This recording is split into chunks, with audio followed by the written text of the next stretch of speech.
Hello, Bob.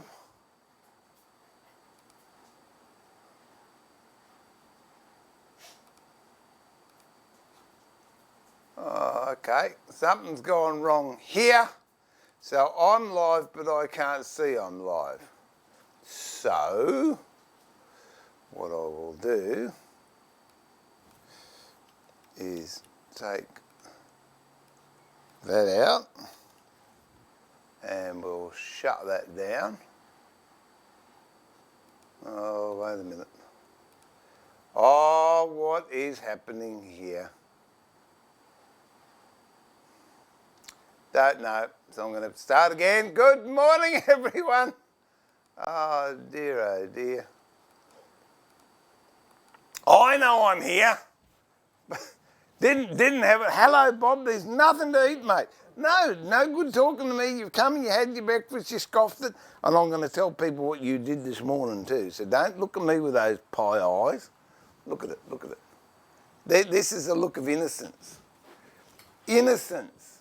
Hey, would you do such a thing like you did before? Would you? Not on your life. I'm just trying to get it all happening. I know I'm live, but it's not making any sense. Here we go. Okay, well that's all good, but I can't find the chat room. Oh, well, chat room's already there. Oh, okay. Well, I'll see if I can pop it out then. Can I pop it? Oh, look at that. I don't know what happened there. I'm having one of those mornings. So just wait a momentum.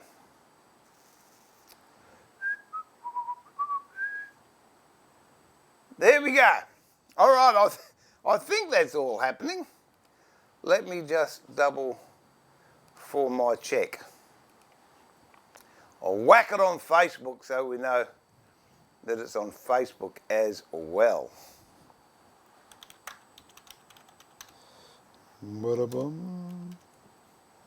Live now. You idiot. That's not working. Wait. 18 messages on Facebook since this morning. Good on me.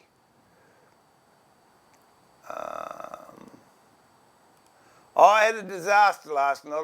Well, not a disaster, but I was very tired.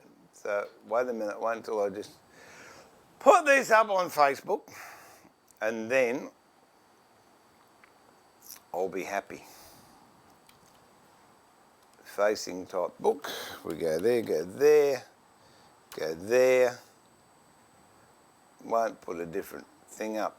We'll just have that same picture because I haven't got time to change it. Share it to Woodworking Masterclass page. I woke up at 7:03 and I thought, bonus, look at all the time I've got. And then I looked at my clock and it was up past 8. So there you go. Time flies when you're having fun.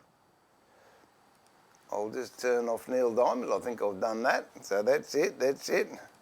All right, we're good to go. Oh, I'll give you the...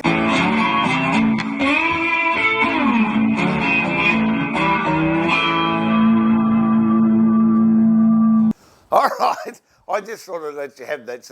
So you know where you are and you feel a part of it all. Here we go. Good morning, Chad. Good morning, Ray. G'day, Cape 6. CS, ahoy me hearties. And fair weather and, what is it? Flat seas and fair weather to you too. Oh, hello, Prunella. Good morning, Your Highness. I trust you're feeling better this morning. I sent out healing energy to you, so I hope it worked. Oh, look at that. We have g'day, Steve and Trace. Hey, Trace. Oh, nice heart energy out to you. I got to tell you. Oh, dear, it's all good fun. Oh, got to tell you too. You know, I was hanging for licorice all sorts the other day. Check it out. Look, I didn't even have to come here. Not you. Oh, yes. You seen the Bobster front up. Look at this. I'm excited. I heard cellophane. Ooh, look at the ears go, eh? Is he trained or what? That's what you call a watchdog. Now, I haven't opened him yet. All right, that's it. He loves licorice all sorts. 2 months ago, I was given these, 2 months ago, and I lost them. Bob and I did. We did have a packet between the two of us, and then I lost these. And today, I went into my wardrobe to get another T-shirt. Cool. He loves licorice all sorts. And there they were, on the floor. So I thought, well, happy Easter to me. Happy Easter to everyone else out there too. Have a safe one, and the best you can. Bob's having a good Easter. I'll tell you why in a tick. Morning, Brian.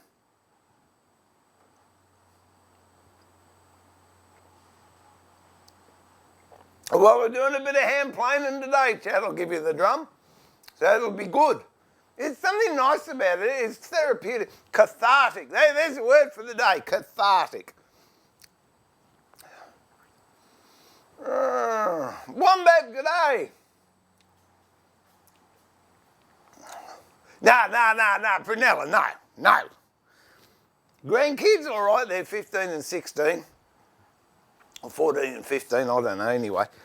So we thought, oh, we'll buy them some Easter stuff, and I had to go and drop my computer in. Go on, you go out now, you've done your dash. Go on, let's go. No, you're not getting another one. No, go on, start off. Go on, out.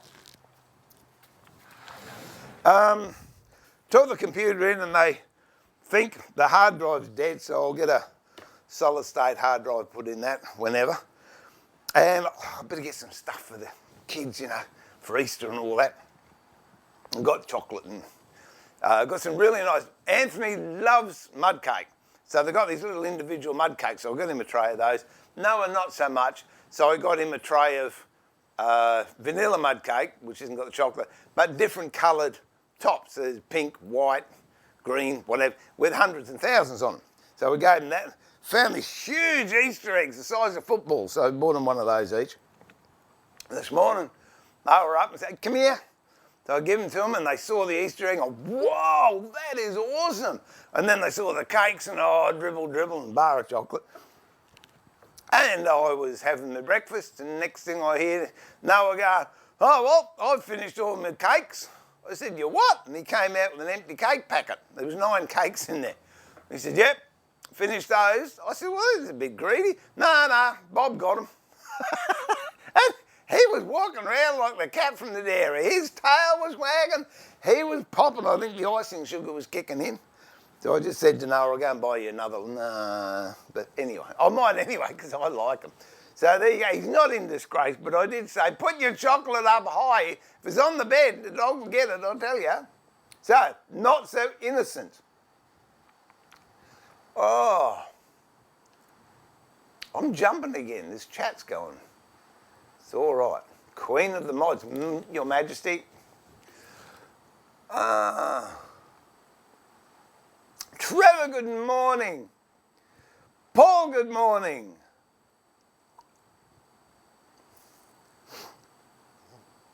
Ah, dear.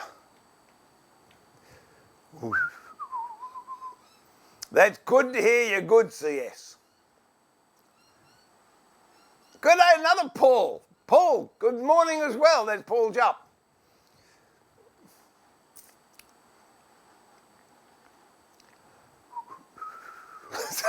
All I need is Paul Sellers to log in now. Oh, sorry. Private joke. Oh, dear. Oh, dear. Doing stellar. I'm back home. And not a moment too soon.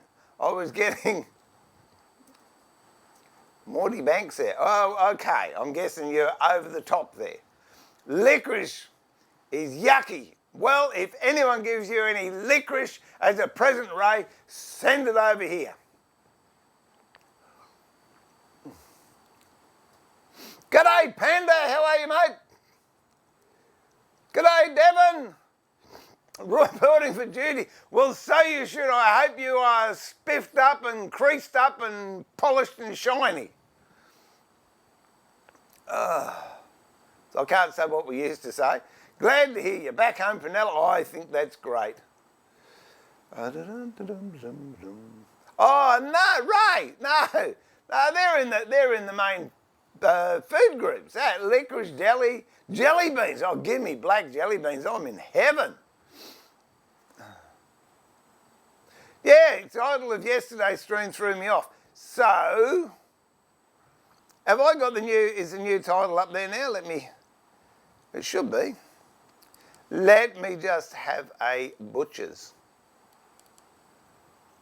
Sliding down. That's got to. No, that's got to be changed. That was, yeah.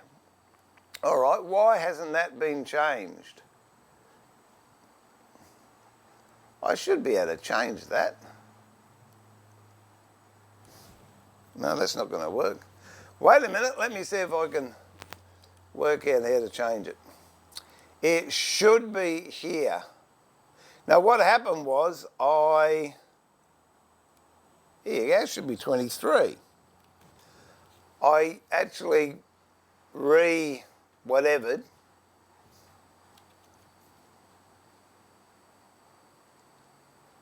All right, so your changes are being saved, all saved changes. All right, so let me take all this off because we have a redesign.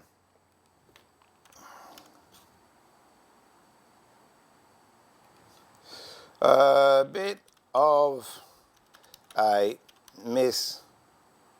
This is a hap. How do you spell it? With an H. I don't know. How do you spell miss that? Oh, I'll put mistake instead.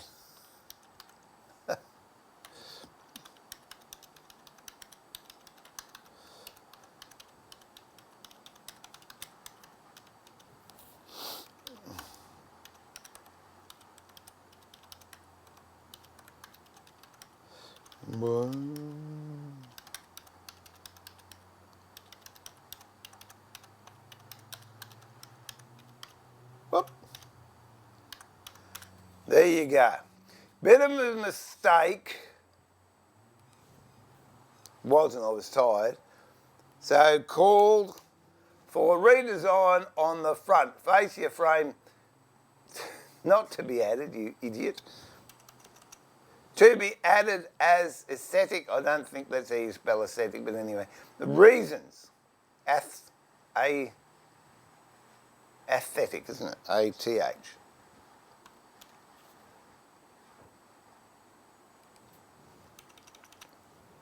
Attic. Let me do a spell check on that one.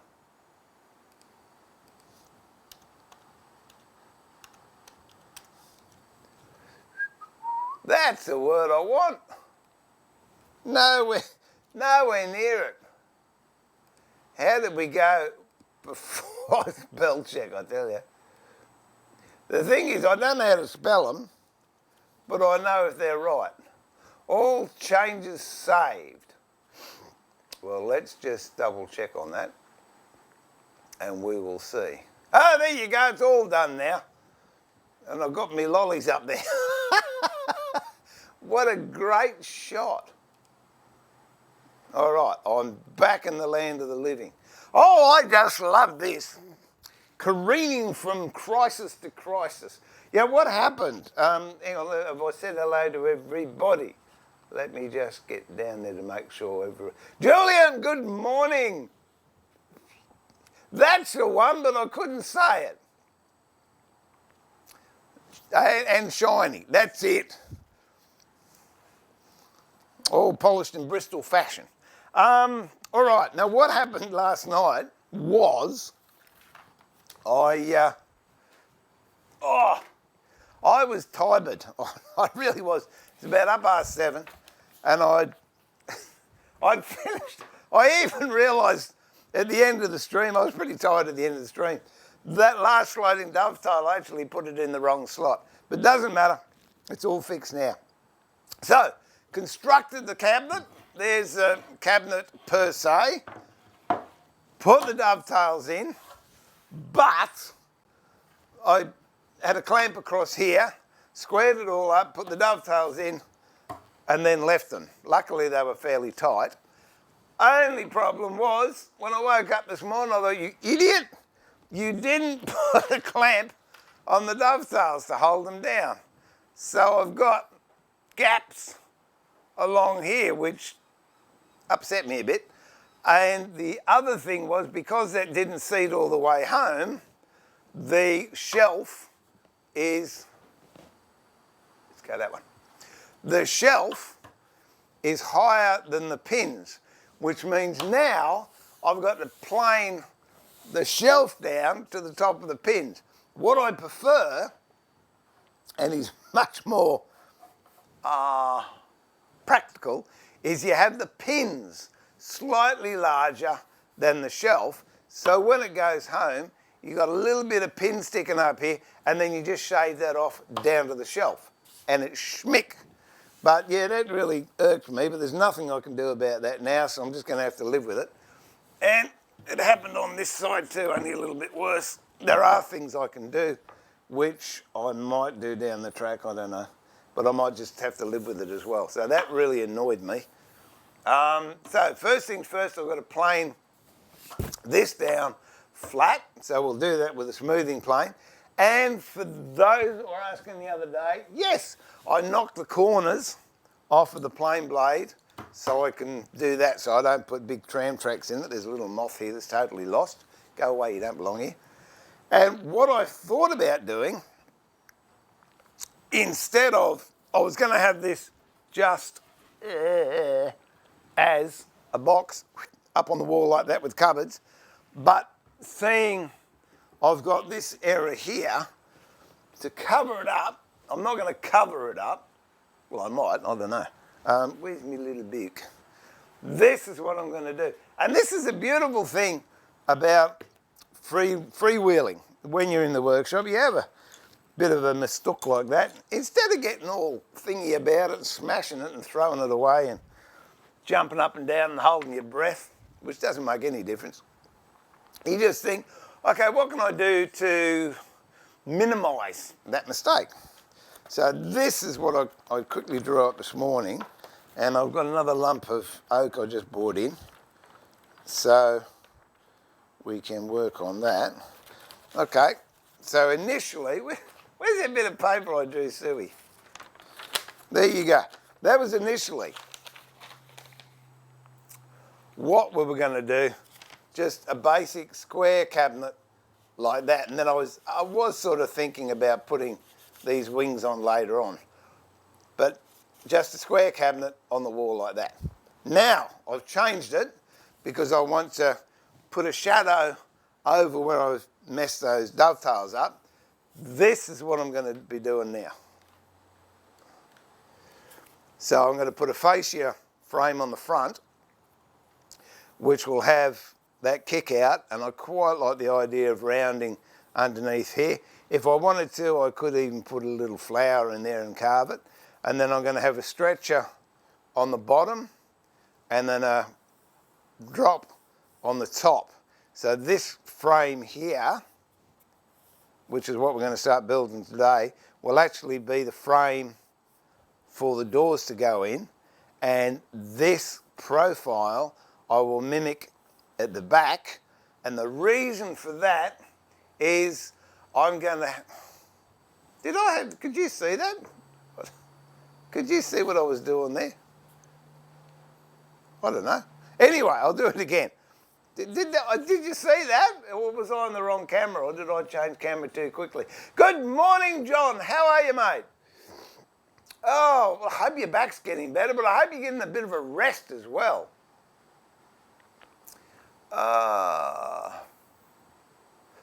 Now, where are we going? Oh, just... everyone's dropping in. It's wonderful, isn't it? Morning, Jared. I think I'm... Oh, Terry, g'day. G'day from Minnesota. Terry, welcome to the workshop. Oh, that's it. Tip top, ship shape and Bristol fashion. That's that one. Good morning, Louise.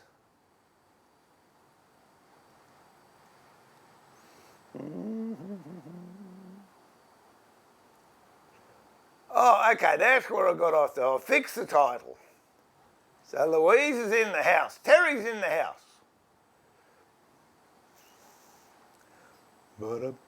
Jared is in there. Did I say good morning, Jared? Well, good morning again. Have to. Doesn't matter. They don't cost anything.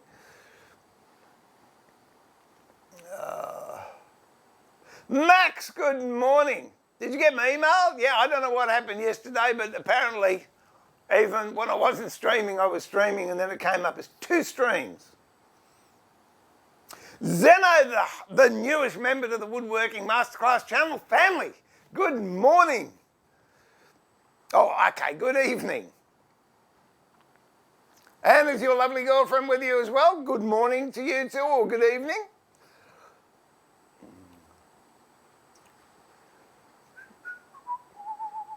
Nah, Bob's eating someone's Easter present today, so he's happy, but he's not in the good books. Max?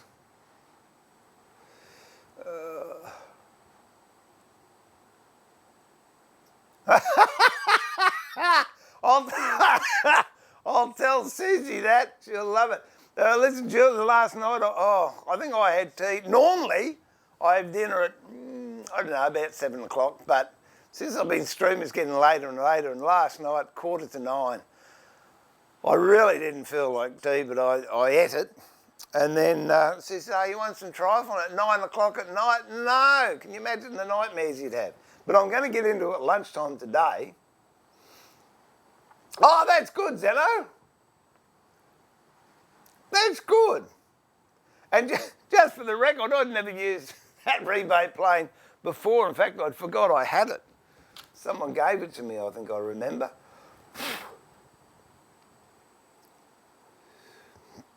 Yeah, I should have, Brian, but it was last night. I thought, oh, blow it. I couldn't be bothered heating the hide glue up. I'll just use Tide Bond. And yeah, but you're right. If I'd used hide glue, all I would have had to do, put a bit of heat in there, put the clamps on it, boom, she would have come down. So if I did it live, that's what it would have happened.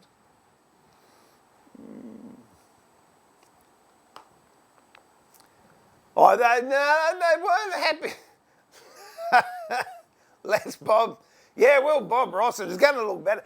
In fact, as I've said many times, all my stuff I've end up looking better than the original anyway. Good morning, Lucas. And a happy Easter to you too, my friend.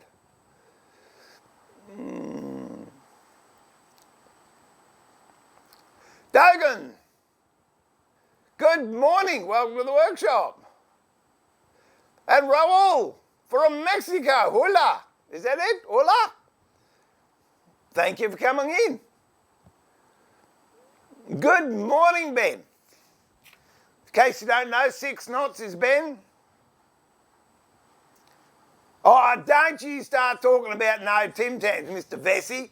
I saw what you posted on Facebook. You should have seen little cupcakes made into little bunny rabbits. And he's whinging he doesn't get Tim Tams. I can empathise with his wife. I'd smack him in the head too. LOL. G'day, Paul. How are ya? Yeah, g'day back from Brizzy to you too.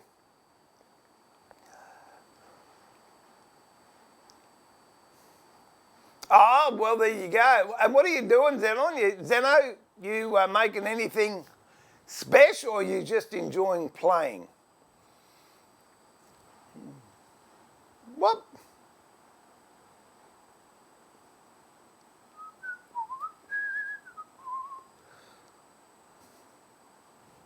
Oh. We have 3 Pauls in the house now. Granddaughter made them. Well, I can still empathise with your wife, Trev. Eating at 1 a.m. You go, Julian. Wes, good morning. G'day, Ange. If you're sitting there next to him, keep that boy on the straight and narrow.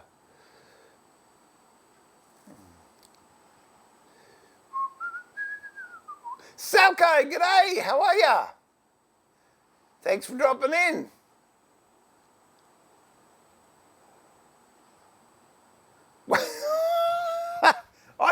I'm up to date with the kiddie lingo. I got no idea. Oh, speaking of which, Susie and I, we half watched the movie last night till I had to go night-night. Zeno, working on a lamp hanger to hang by the door at the front of the house using some lumber from an old... Recycling, I like that. Good value. You reckon, Trev? Yeah, no, they're a force unto themselves, aren't they? Oh, hail to the mighty wives. Oh, dear, oh, dear. Yeah, what are we watching? The Last Airbender. Oh, what a top movie. I love that sort of stuff. It's awesome. All right, what I think I'll do first, we've got to do some machining and dressing of timber. First off, we'll plane that cabinet, and we can use whatever plane you want. I'll use a regular one or an HNT Gordon, I don't care. We'll start off with an HNT Gordon, then we'll flip over to maybe finishing off with a Lee Nielsen. And this is got to be one of the biggest, scariest, most unliked processes I'm just going to do for the majority of woodworkers. But I'm doing it because I'm here to tell you, do not be frightened of it. Because once you overcome the timidity, not the temerity, the timidity of what I'm about to do, you will find your woodworking skills will expand exponentially and rapidly because you've had a success. Okie dokie. Oh. First things first, we'll whack a bit of H2O into that. So that squeezy's like me, it doesn't want to work. Oh. Okay. The biggest fear I find with students and the like is when they've got a finished flat surface and then you tell them to plane it. They go, no, I want to use the thicknesser. What is going on here?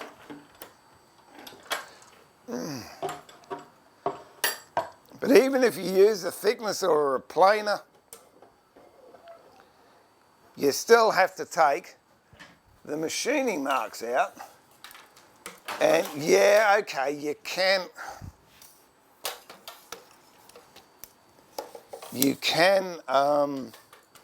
use a sander, and that's bona fide, but why use a sander when you can plane it? Where are we? There you go. All these bits here have to be planed. You see where they're below the surface. So, what do you want me to start with? H&T Gordon or a Lee Nielsen? I don't care. Old noises, they're not old noises. They are real ones. Ray, g'day. Ezzy is waving at you. Mwah! There's kisses back to you, Ezzy, and heart energy to both of you. Lovely to have you in the chat room. Ezzy, will you stop laughing? Oh, dear, oh dear. Ray's trying to concentrate. Now, Ray's laughing. How do I know? See, psychic ability, they still work, mate. Oh, dear. Happy Easter to you all, too. I'm just catching up on this. Salco, have I said g'day? If not, g'day, Salco. Thanks for coming in again. Oh, yes, I have, because I've already done that one. Oh, dear. H&T, all right.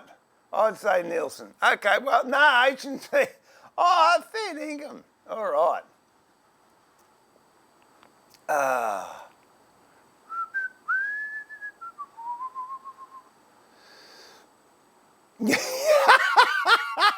like the way you think, Jared. Yeah, use that new Triton one. I haven't even plugged it. I haven't tested and tagged it yet. Okay, here we go. HNT, Gordon. Where's my oily thing? Oh, there it is. Up there. Little bit of oil. I'm going to put the oil on the front. On the front of the plane only. It shouldn't make any difference. No, I'll put a bit on the back. Because I'm thinking of doing an oil finish on this anyway, because that's what most arts and crafts were. Now, I would go up and on a skew with this, rather than straight up and down. So I'm going to plane at that angle there.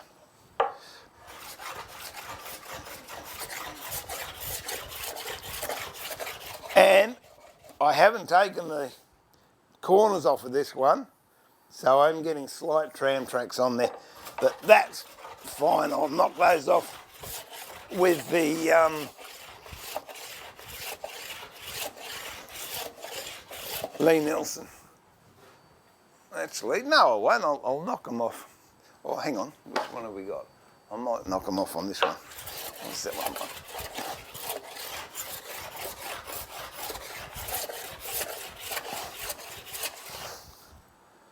Yeah, I'll knock them off this one. So I'll show you how I do that. Where's the hammer? Oh! All I'm going to do is just take just those hard corners on the end, just knock them off very, very gently, right on the corner. You don't have to take much off.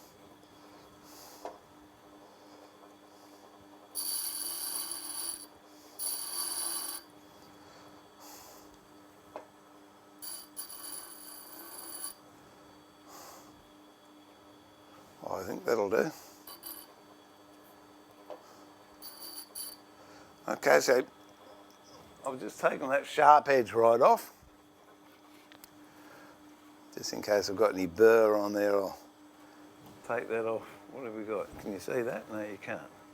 Okay, I'm just taking any burr that might have left off on the leather strop wheel. And we'll just do the back.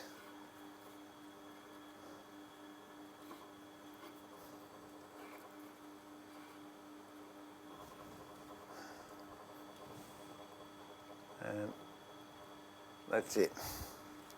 Check to make sure it's sharp. Yep. That's all it takes, is just a little bit of that. Where's a block?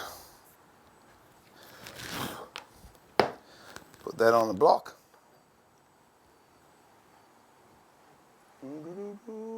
Which one am I on? That one. If I go that one there, you can't see. So I will bring this around. Let's go all three. That's that one, so that means this one here. All right, so I've got a little block, put the plane on top of that, drop the blade in, a little bit of a wobble, put the wedge in, push it down, sight down there,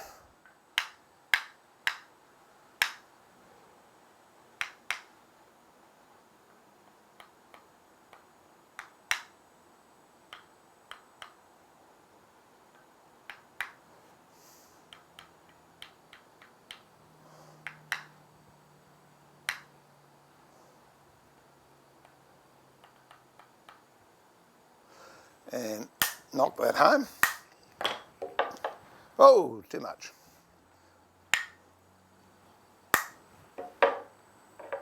way too much.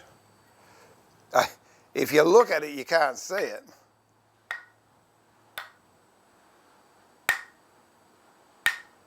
But you can definitely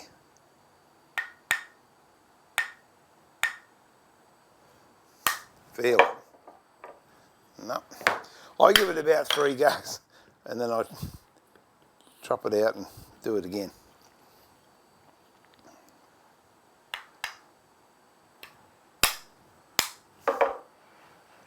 Okay.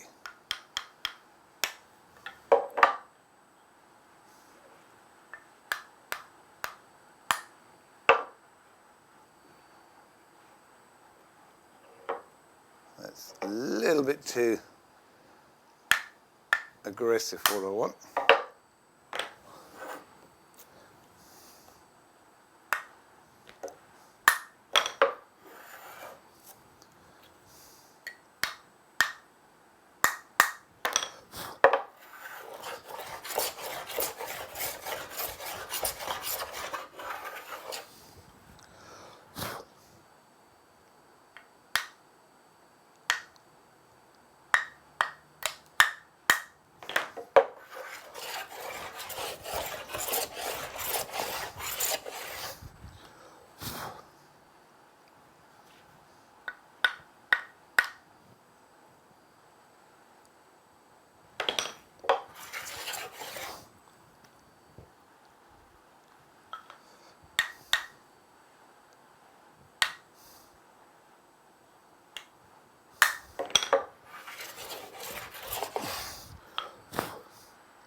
As soon as I get it. As soon as we get it done,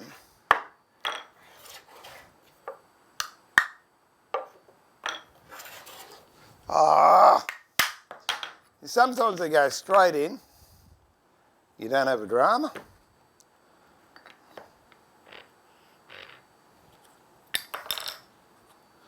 Other times, takes you a couple of goes.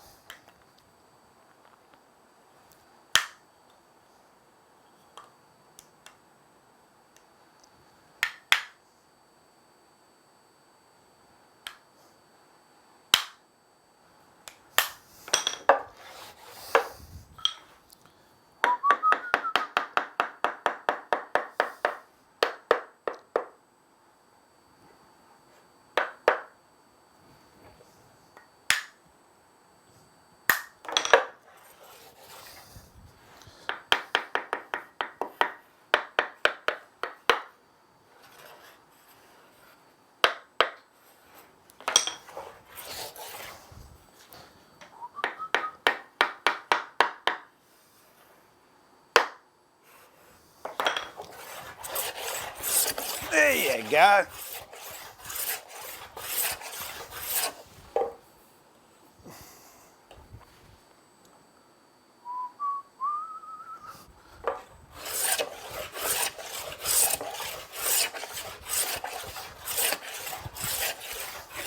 I don't really want to go over these pins when they're level, because if I do, I'm going to get breakout.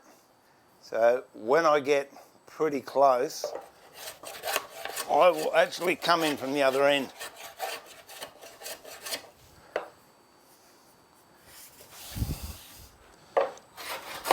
This way it doesn't matter because I'm going into supported timber. These pins are supported here when I'm going this way, so they won't chip out.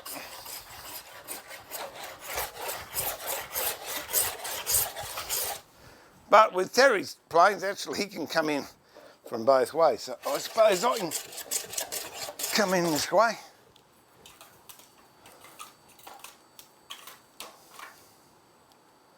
God, this is annoying. We've got tripods everywhere. There you go. With Terry's planes, I can come in off the end like this.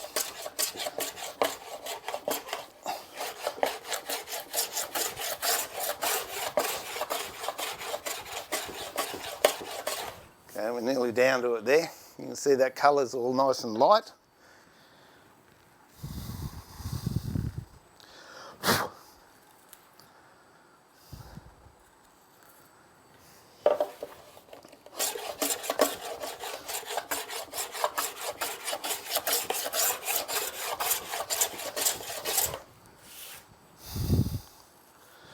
So don't be afraid of planing a board once you got it flat.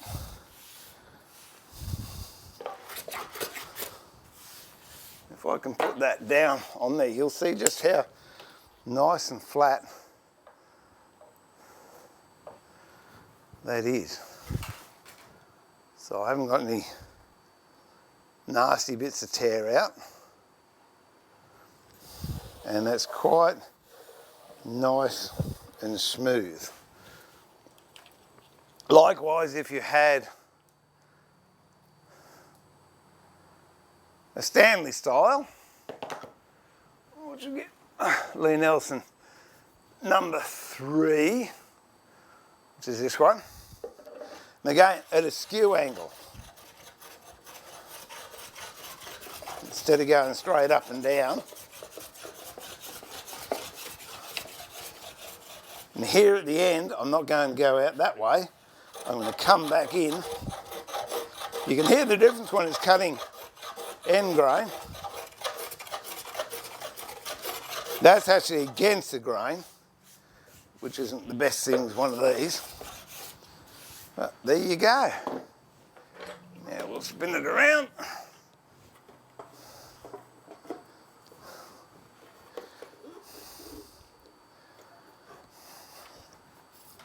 And we've got to take, I wonder if this one will work.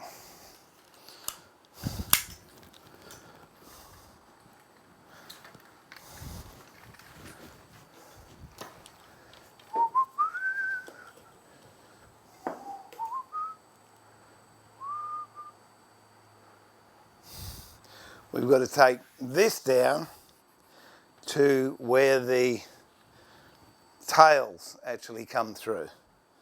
You can see those gaps, which really did annoy me. I mean, that's pretty good there, and that should have been good had I come in, but I didn't. So these things happen, and Brian's absolutely right. I should have used hide glue, then I could have just, it would have gone together better with hide glue too.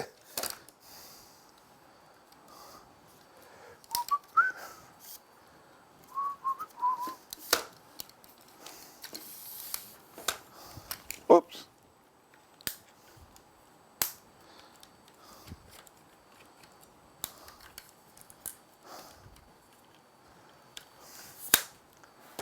Let's see.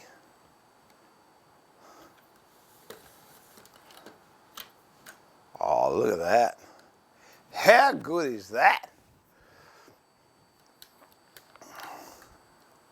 Well, we could do those, couldn't we?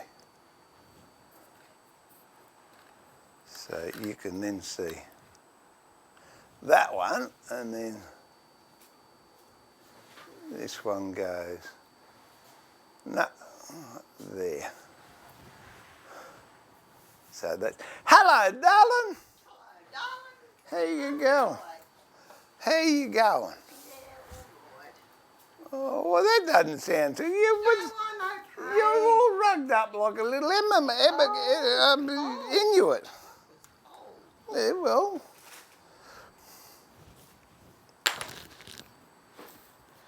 Oh!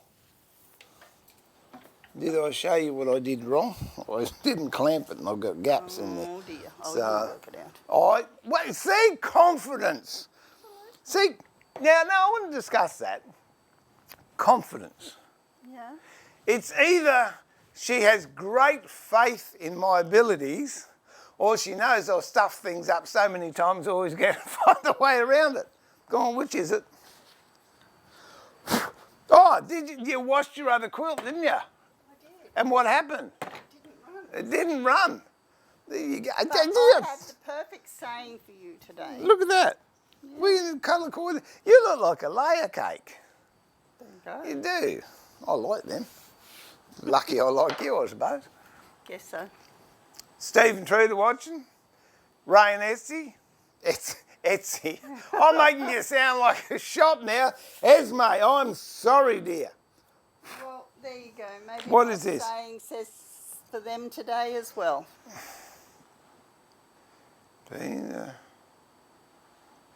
What's that one? Be the Oh, reason. okay. Because secret.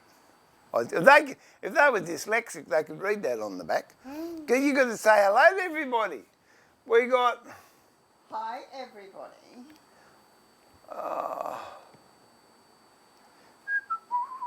Ray says, g'day, Prunella. Prunella's out of hospital. Oh, that's good. I hope you're feeling better then, Prunella. Yeah, and she likes licorice all sorts.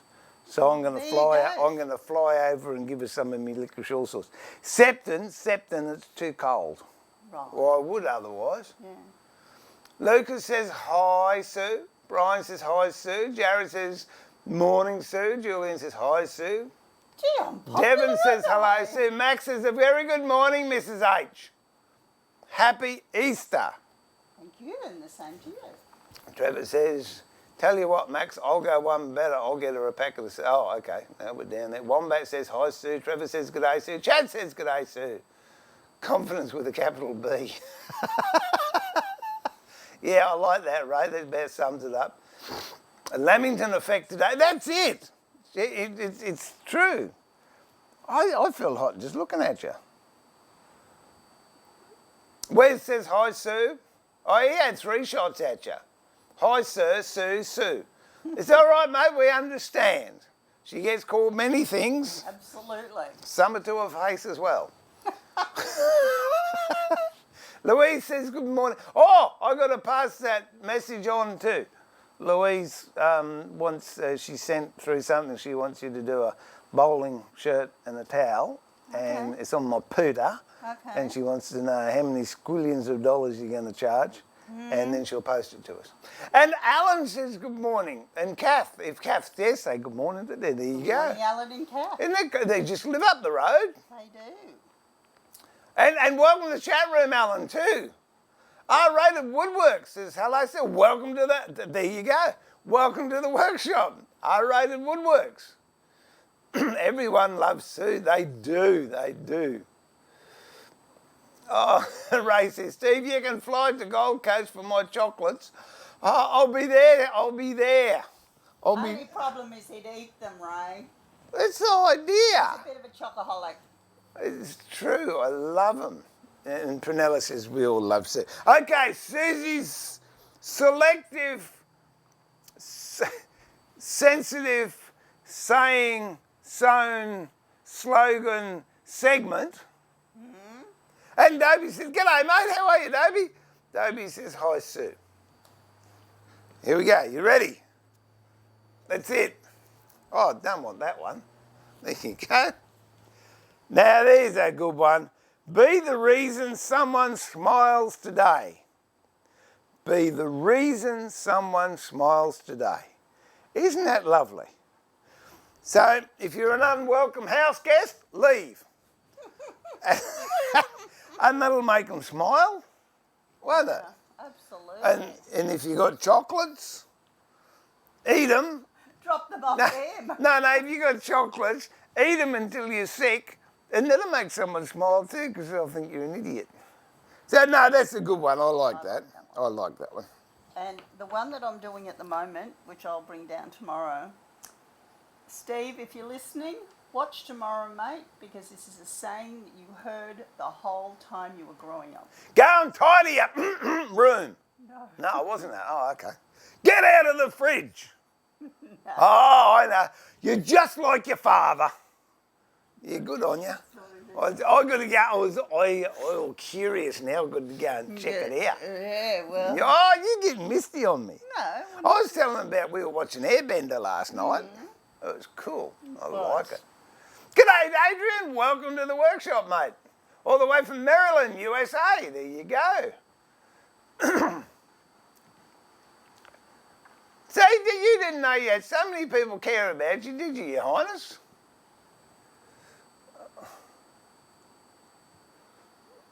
Yeah, that's it. They smile if you trip over. That's it. You are my sunshine, my only sunshine. You make me happy. Where's God? I'll sing the whole lot if you want. T-Bone. G'day, mate. Welcome. Yeah, I sent you an email. Let me know if you want to do that. That's no dramas. It was funny. I actually friended you before I got your email because I figured, no, I'm sorry, but no scammers would have someone playing the trombone. Mate, I picked you. That's good. And what I'm referring to is if anyone wants to friend me on Facebook, I'm more than happy to accept the friendship. But please, either let me know in the chat room or send me an email or a message saying what your chat name is, and then I'll know, or else I let scammers in. And please don't send me a photograph of you in a very skimpy bikini. I don't care, even if you are a guy. I'm not going to click on it because I don't know anyone that fits in the bikinis like that. How about you, Steve? You? Yeah.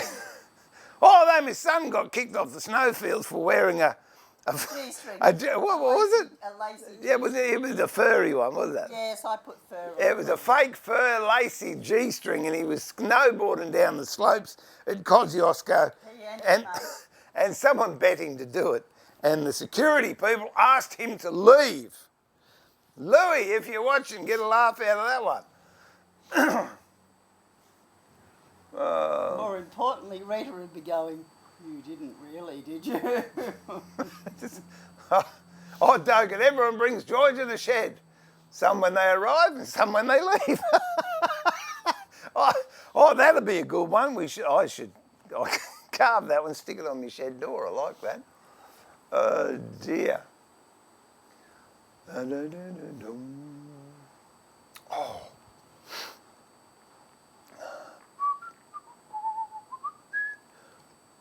Everybody around there, but I'm trying to catch up. Steve's singing segment. I used to.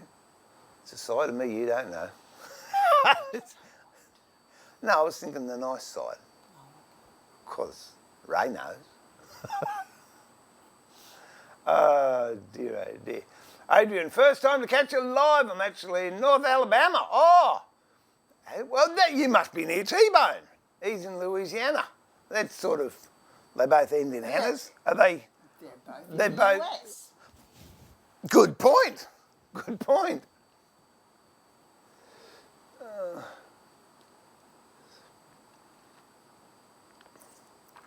Oh, there, but stuck in MD working. Well, you just keep on going and doing what you're doing and bring a bit of happiness into people's lives. I miss my wood shop. Oh, don't we all?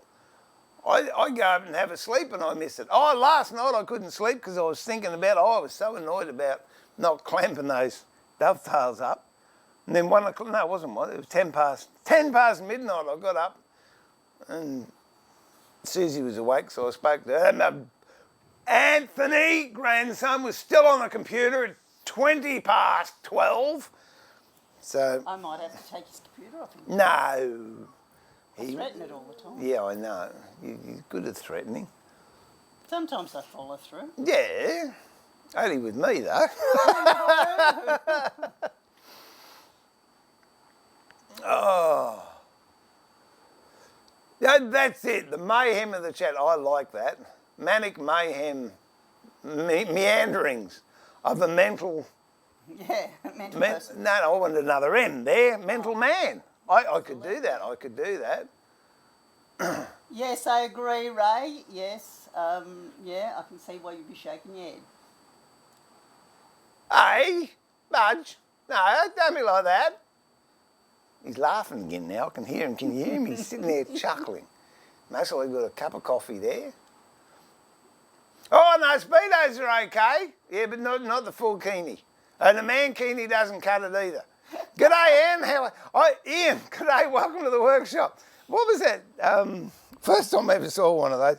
Mrs. Brown's Boys. Yeah. The movie. when the gay son. what's his name? I don't know. Anyway, I'm sure somebody will tell he went to the beach and he had a mankini on. Oh, not a good thing. Not a good thing. Okay, Adrian, question. I have a number 5, but should I get a number 7 for straightening a table, or just use the number 5? He'll say a 7. I'm just checking to see if there's a hand placed anywhere, and I'm now a ventriloquist dummy. I would have. I did. I know you will. How did you know that? I know you will. But doesn't I've matter. been with you for a long time. I got a lot of number 7s, but you're always my number 1. Oh, thank you, darling. I'm just stacking up brownie points. Oh dear. Go on. Someone's going to go, no, he's got a number 1 in the drawer, but he doesn't use it. So, I pulled it out yesterday. Lucky you. Honestly, shoot. Are you going to go through that whole routine? Oh, you're a sad woman. And you wonder why I don't give you a microphone. Dead set. You're the same. You were the same colour, but you've surpassed your jumper now. Oh, I'm the same colour as my collar. Look at that. All right, take your sayings, get on your broomstick and go away. I mean, fair income. Hey, but I love you. Stephen would be... Yes, he will. About. Yes. Oh, can we do some woodwork now? Trace, do you really trust your in-laws? Yeah. Yeah. That child is going to be related to us. Thanks, darling. I catch you, Ron. Hey, what are you working on now? You doing another quilt? Okay. Yeah, she's right, Adrian. I'd say get a number 7 if you can. No. Oh, dear, oh, dear. Oh. Oh.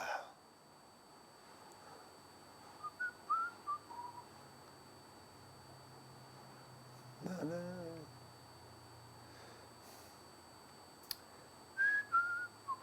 Oh, there you go. Is that right? Jimmy Davis wrote, you are my sunshine. Oh, that's one of the very few things I can play on the guitar.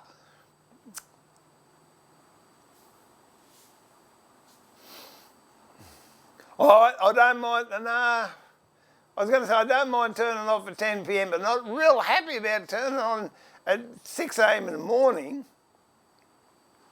Oh, budgie smugglers, that's it. Oh, gotcha, computers. Yeah, I know. But it's really good. You know, he's not what he's not on the internet doing what you think he'd be doing on the internet. He's actually reading stories, anime stories, which he loves. But he gets up in the morning and he does his chores, so that's it.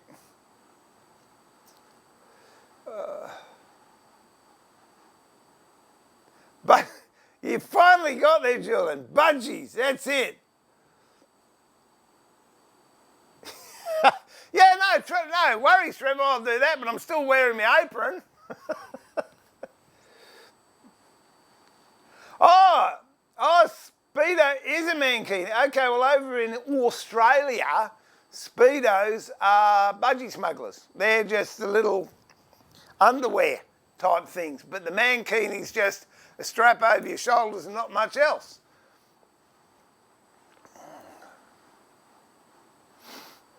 Rory, that's it, Max, thank you.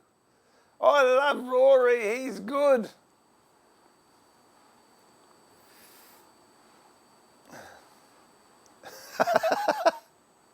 Oh, where is Danny? I'd love to get him again. He was so much fun in the naughty corner.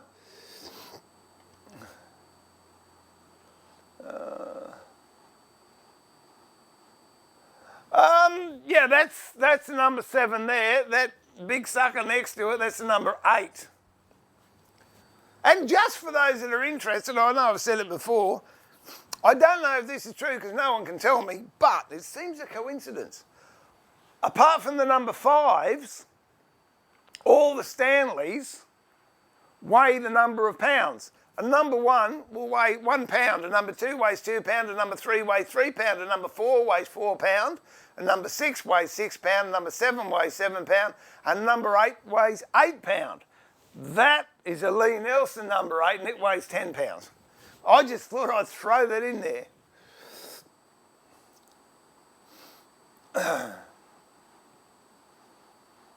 Yeah, oh, she does. She's a shocker for that. Oh, dear. Yeah, that type of mankini T-bone.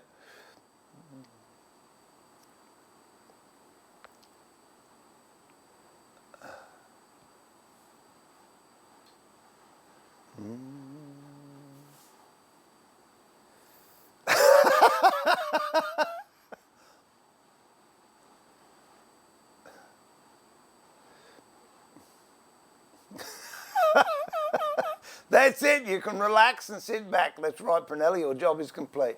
Planes, what is the most used plane, please? Yeah, well, it really depends, Adrian. If I was just doing furniture making and I wasn't fortunate enough to have as number of planes as I've got, what I started out with, and for many, many years, all I used was, Ray's going to have this written before I actually do it. Oh. It wasn't that block plane, it was a much more cost-effective Stanley 060 block plane, which, I don't know if I've got one over there. I know I've got a few up in the top shed, but no, it must be up in the top shed. But Stanley 060, a number 3 second-hand Stanley, and a number 7 second-hand Stanley, and that basically was all I used in, where'd that camera go? What's she done with my other tripod? Oh, comes down here, creates chaos, then leaves. Oh, she's a sad woman, that one.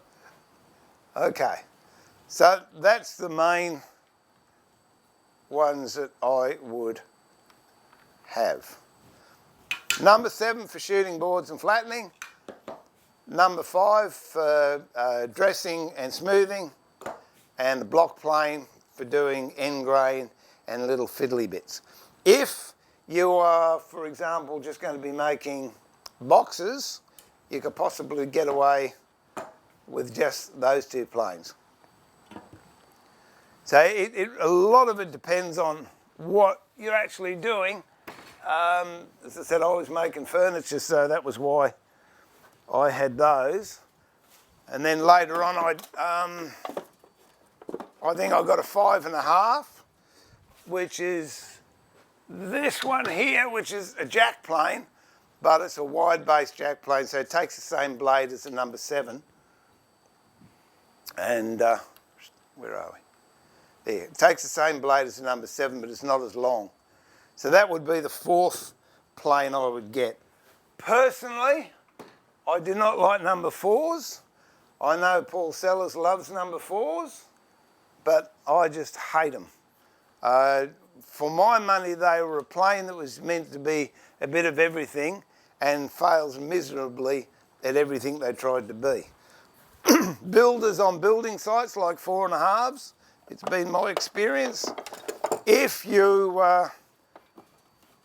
are slight, let me say, if you can't get a number 7, a number 6 is a really good alternative.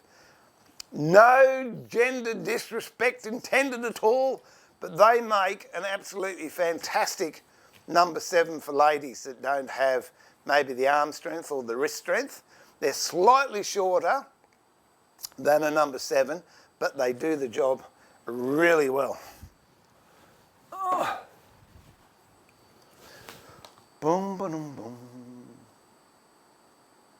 Yeah, he just loves number 4s. I don't know why. It is an interesting coincidence, isn't it? Just got out of the shop and said, well, blow yourself off and clean yourself up before you go in the house, or Angie's going to attack you with a rolling pin. Wes? I almost had a cue for you, and then Kat was trying to clean out small dowel plugs, wasn't working with a scroll saw. Then I remembered I had a micro box and a mini dovetail saw used for model. Well, there you go. Did it work? Problem solved. It did. Keep reading, Stephen.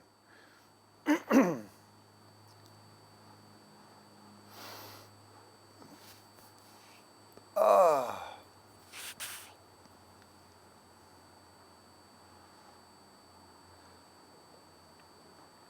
Yeah, look, block planes are good. I prefer the block planes that have a movable mouth, such as...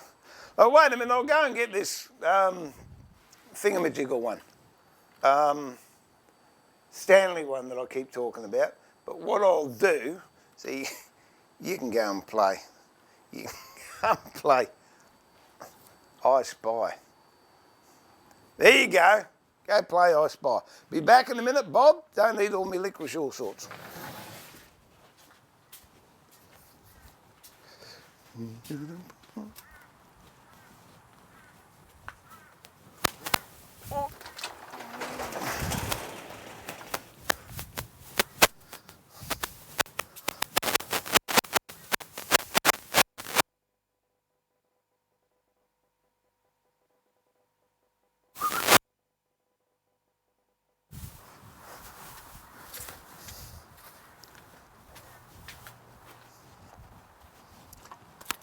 You're a good lad, aren't you? Hey? You're a good lad.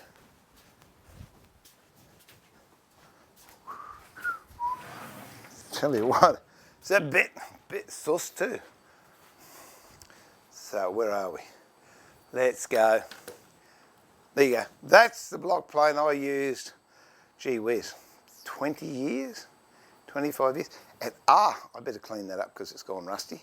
So we could do that now. I'll show you how to clean up a sole of a plane.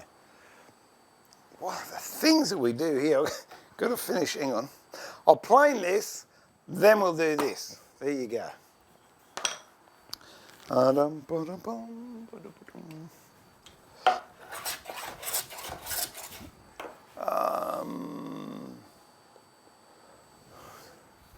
So that can go there.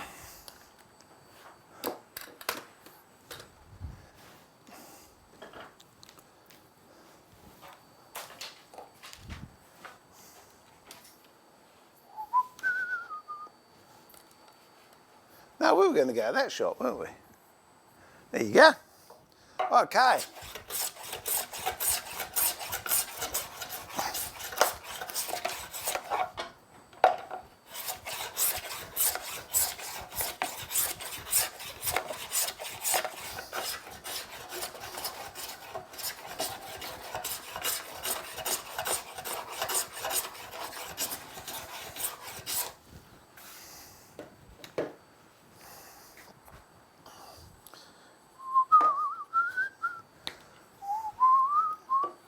That's funny, I like the 2 different colours. Oh, hang on.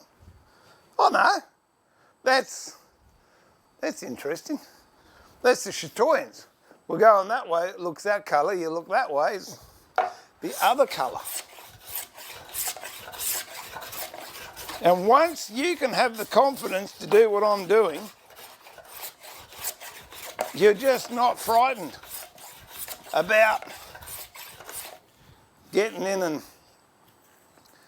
planing your job.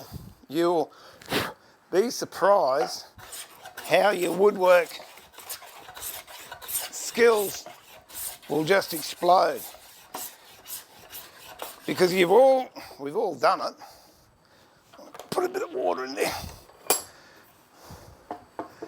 you have a nice job and you finish it, and then you just got a little bit to go, and your plane's not set properly, and you run it across, and you gouge big bits out of it, and you ruined it.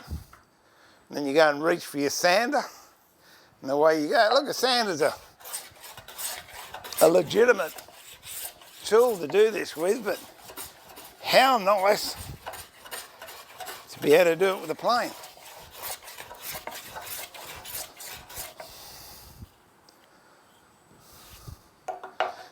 Nearly there.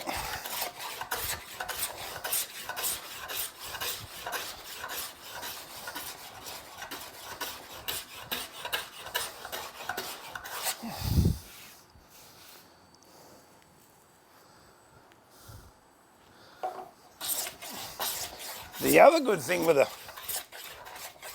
using a plane is you're going to have it flat, whereas if you sand, you run the risk of, when you're sanding, pushing down a little bit too much, and you'll get little dips and divots.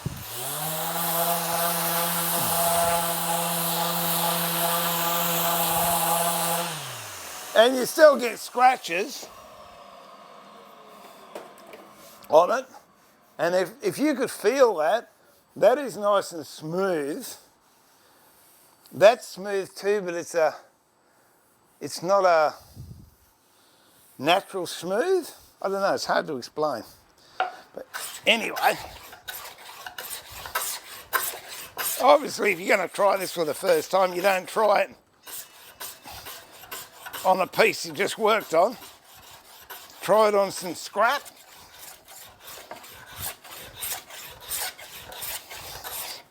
I know when I first started, I'd just go down the shed for an hour.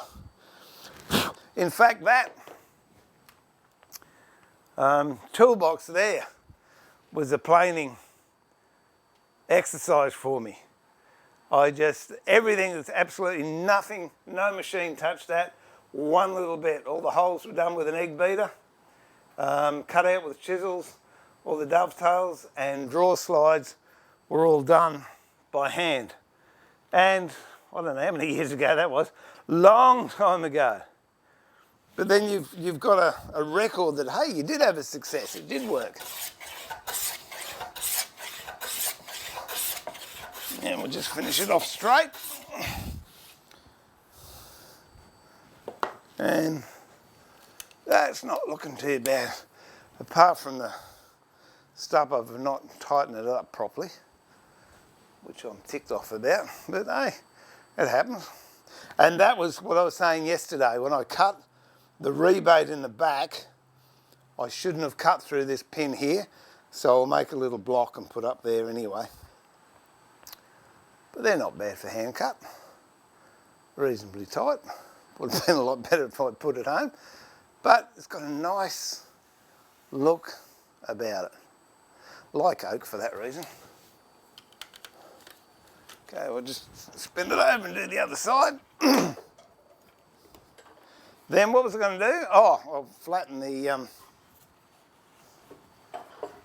flatten that block plane, or clean it up.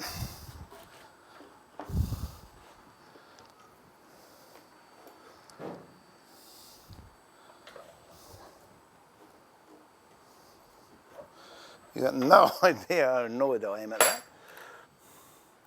Still, it happens.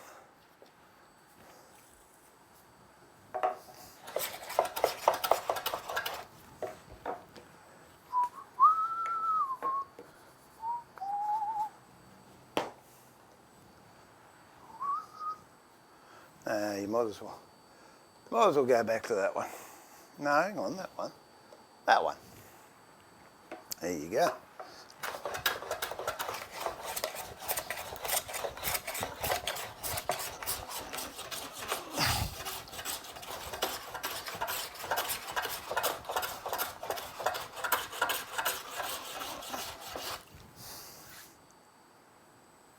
Can you see? Oh, you can see where are we going? That's planed. Where that's oxidised a little bit, that's still a little bit high, and I can feel that there. Whereas that's nice and even. That we just...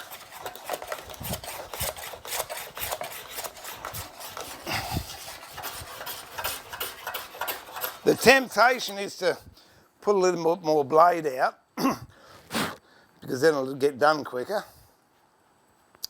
But you also run the risk of digging in and making more work for yourself.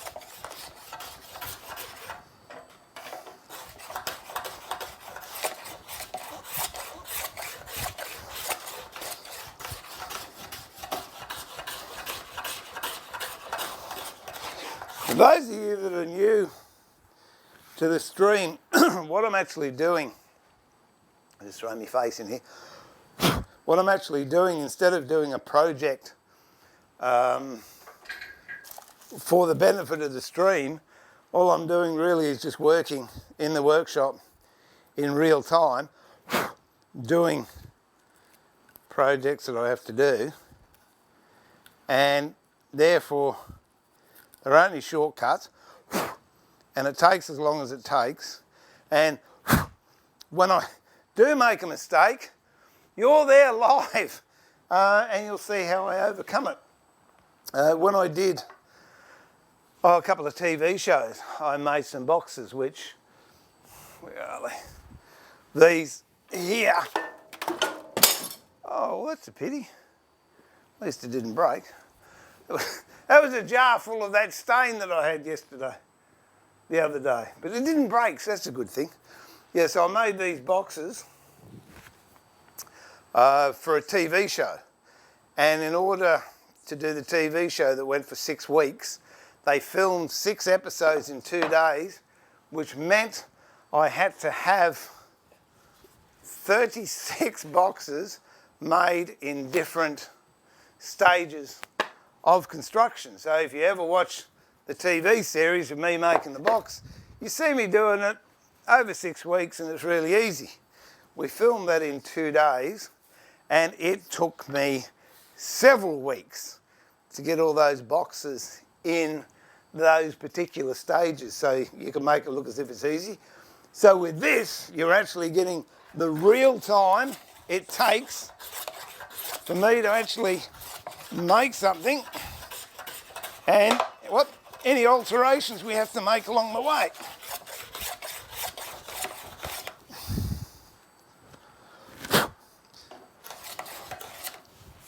I'll get that.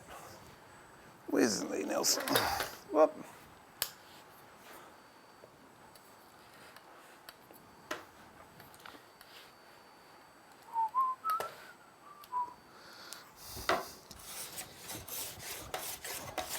Now on the bottom of this one, I put wax. So on wooden planes, like this, I put oil.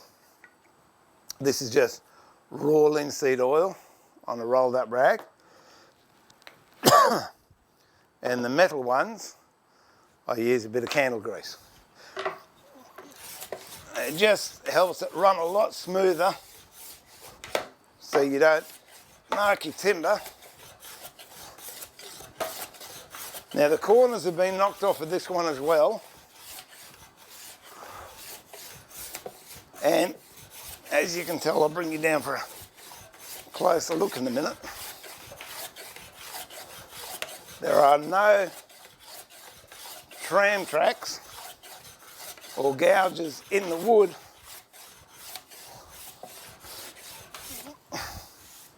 at all.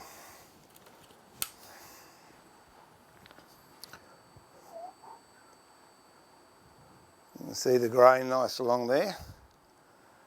And there's no tear out. And there's no, except for those gaps there. See, there's no gouges anywhere in the surface. And the reason that's happened is because I knocked the corners off the blade.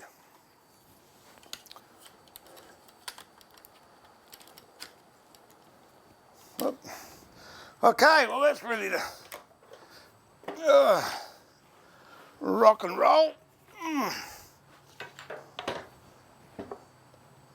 Let me put this away and this away.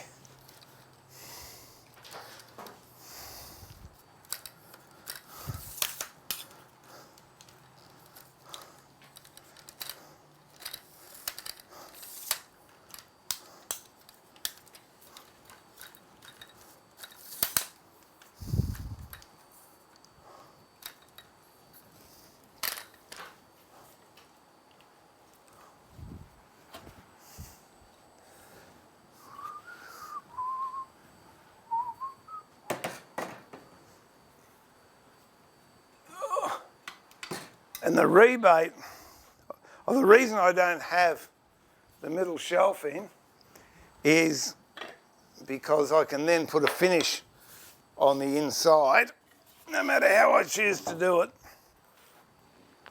without it getting in the way. And the rebate we put,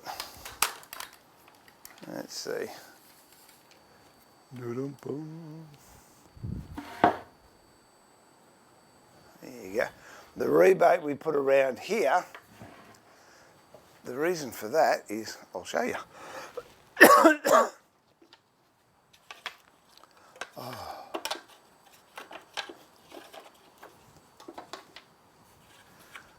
So these can fit,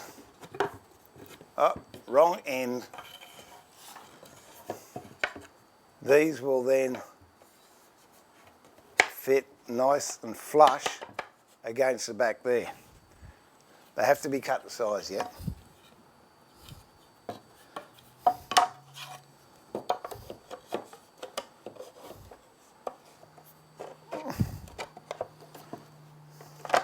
There you go. And they'll be all flush along there. And the way that looks on the inside, I can get a third one in there. We might get a... Someone asked me when I was doing it, why am I doing a shiplap? I'll show you if I can get it in here without it falling over. Oh no, we'll do it this way. It's all right.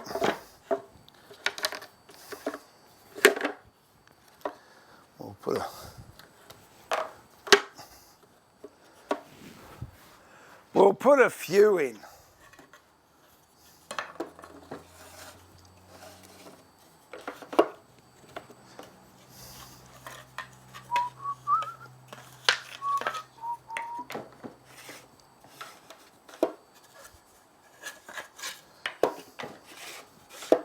There you go.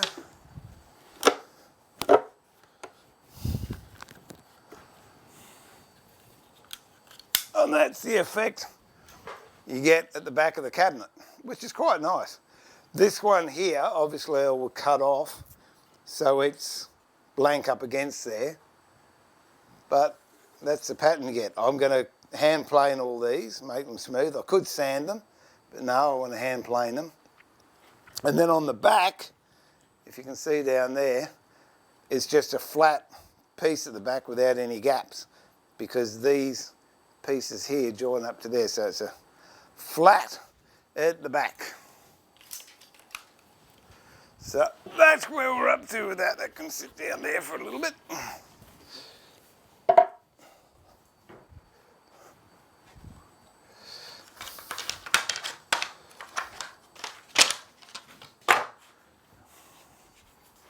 And let me get a, where's the piece? Here we go. Oh, where is it? Oh.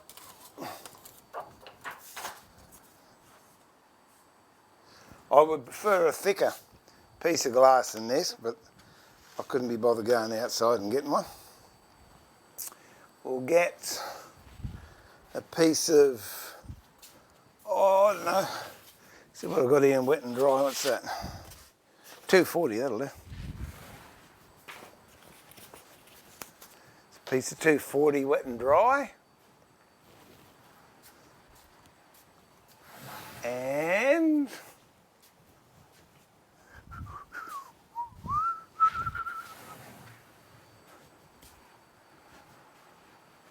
Where's my kerosene gone? Oh, it might have fallen down the back.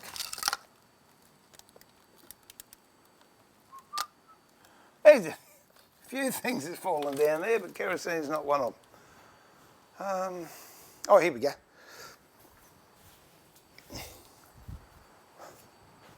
I'll use...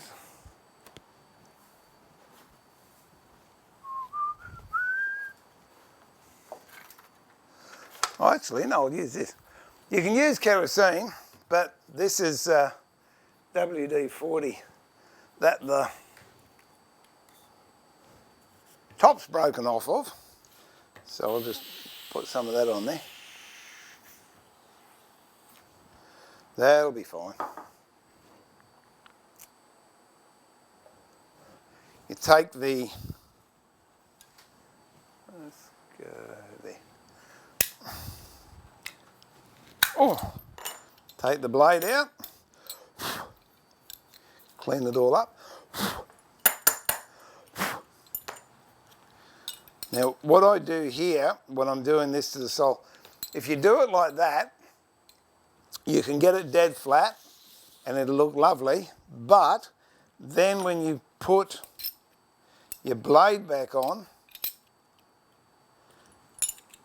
and the cap iron, the clamp,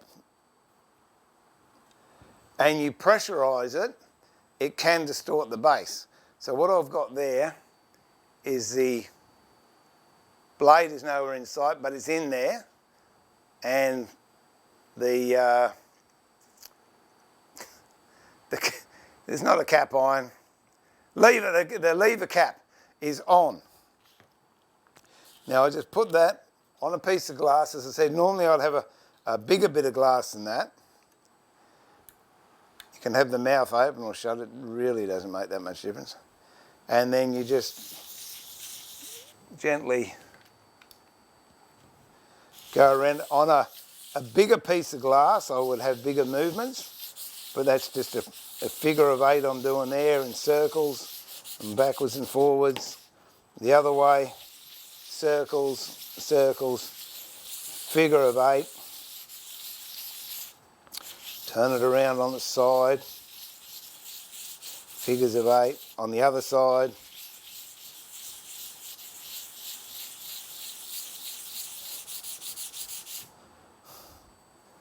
If we wipe that off,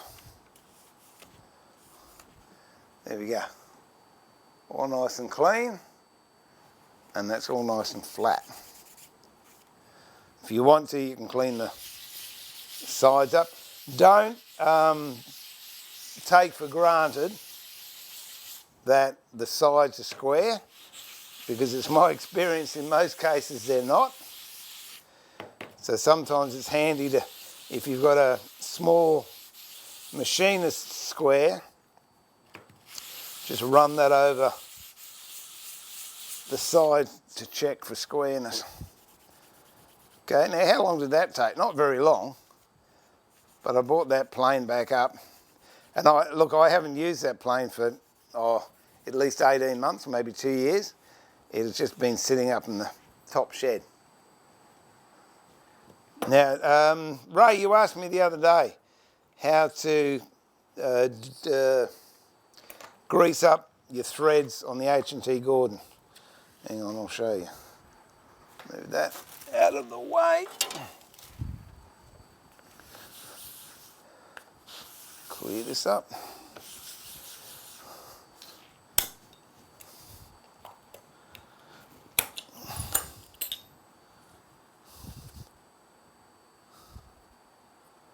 That's as blunt as. So we might, we'll go the whole hog, we'll sharpen it as well. We'll strip it right down.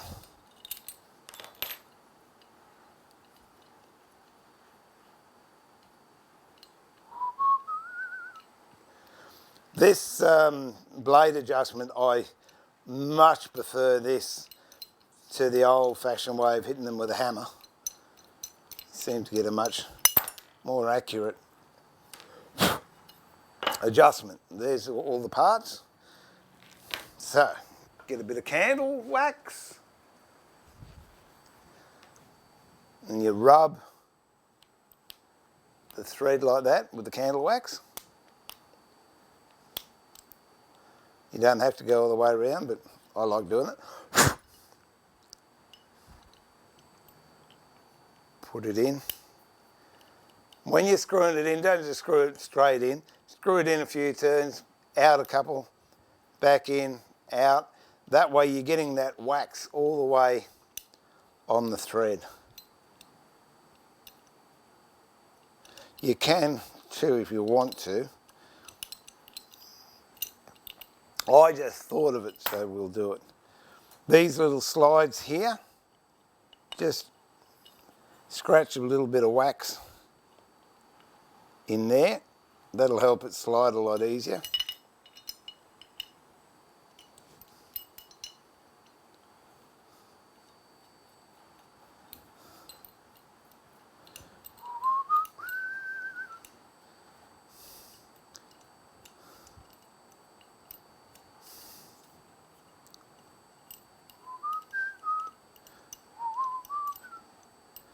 You don't have to take it all the way down because you're never going to have it all the way down.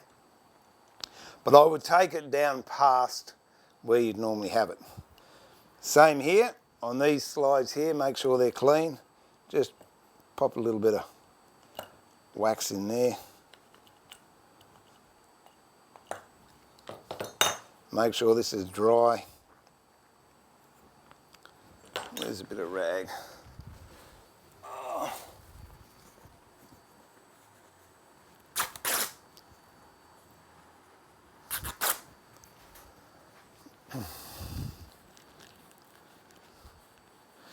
And you don't have any lumpy bits on there or anything. Again on that screw thread.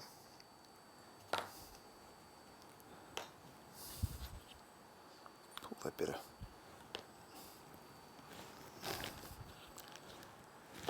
wick out of there. It's getting in the way. Just rub it along the screw thread like that. And along the running edges.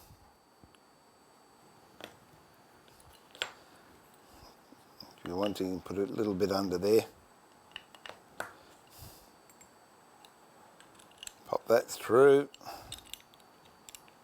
Make sure it runs smoothly.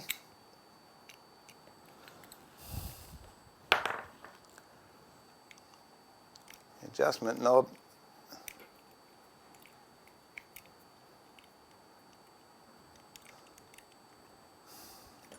And that's got a lever on it, so just make sure everything runs nicely. Might as well, anything with a screw thread, put a bit of wax on, it's not going to hurt.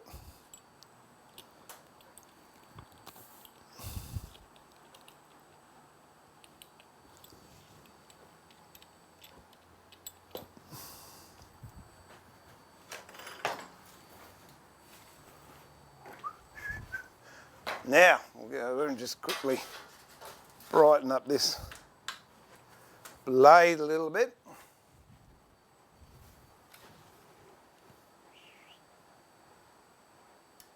There you go.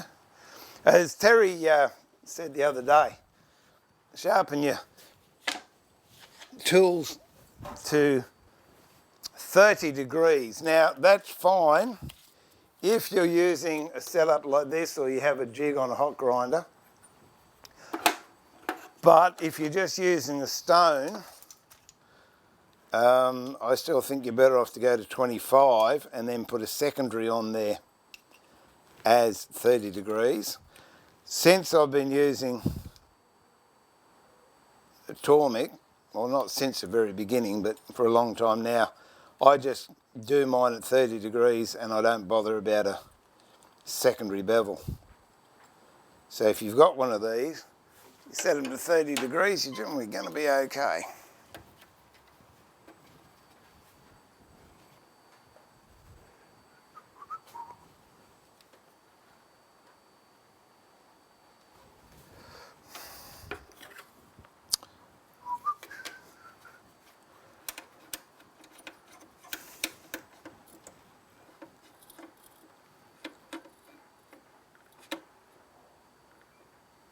There we go. So that's the angle master. The wheel diameter is 250 and I've set it at 30 degrees.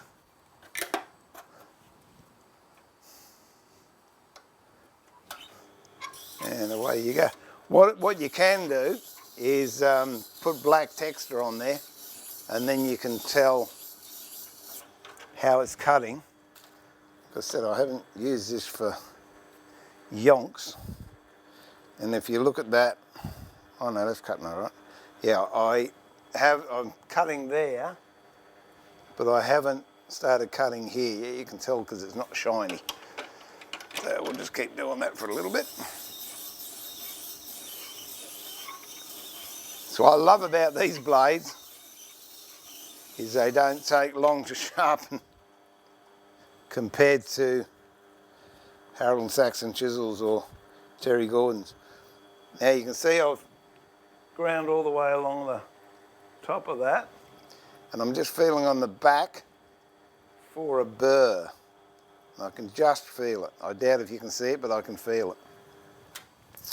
So that's it, and I'll come over to the lapping wheel. Put a little bit of lapping paste on there. Get the angle master. This one's preset at 220 diameter, so I changed that. And then just line this up onto that. You can do it freehand if you want, but I thought I'll do the whole shebang just in case Phil's watching, or Michael, or Renee. Okay, that's pretty close there.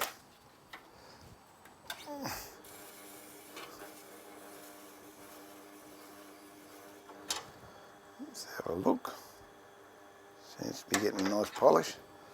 Take the burr off the back.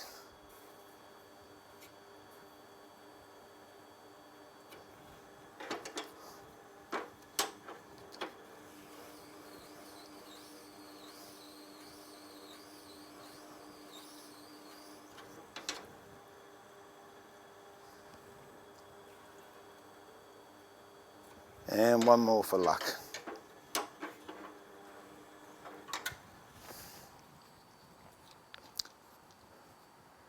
Now they say it's not necessary, so I don't know if it's just one of those things, but I always like to give it a strop just on a piece of leather, just to finally hone it up.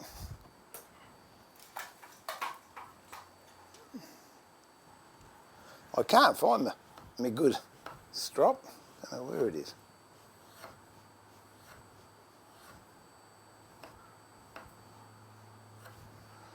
Okay.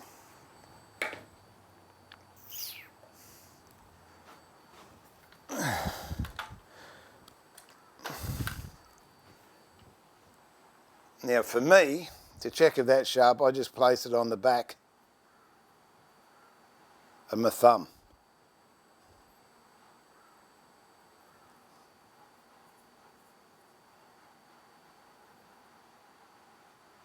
There you go.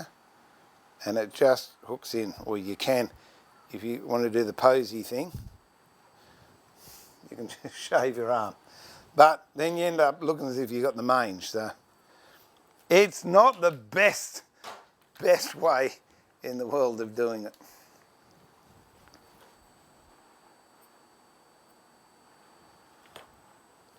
Oh look, even, there's how sharp it was. Look, I even cut myself, real blood.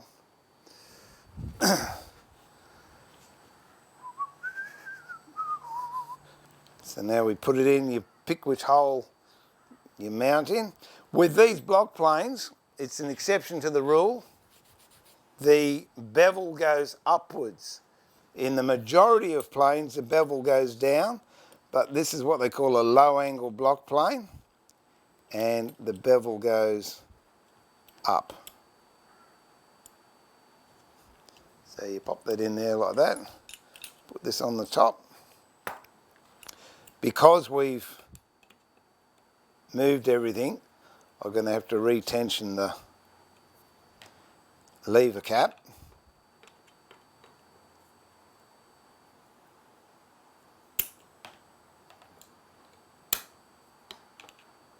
About a quarter of a turn, I reckon. That should do. And then we screw that blade down. You can see it starting to come out. I'm going to open that mouth right up so I don't actually contact the mouth.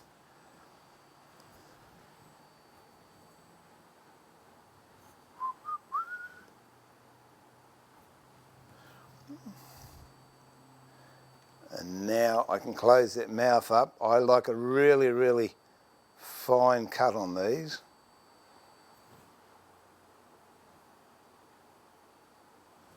That might be too fine, but we'll see. Hang on, let me get a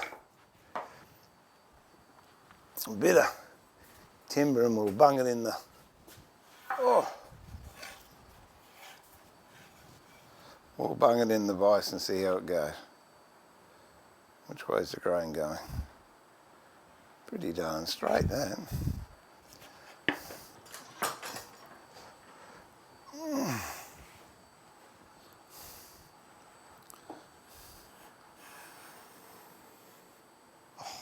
Look at the other one.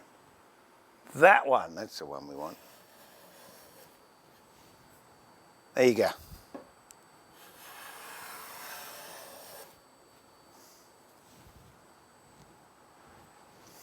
So that's how you tune up a block plane. Well, I hope that helped. If anyone was interested, it's nice to have a bit of diversion now and again, isn't it?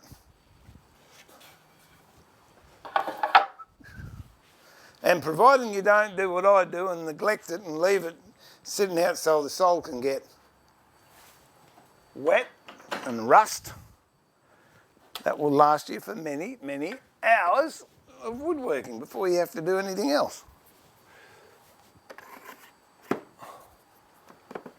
I'm going to have a chat because I haven't spoken to anyone for so long.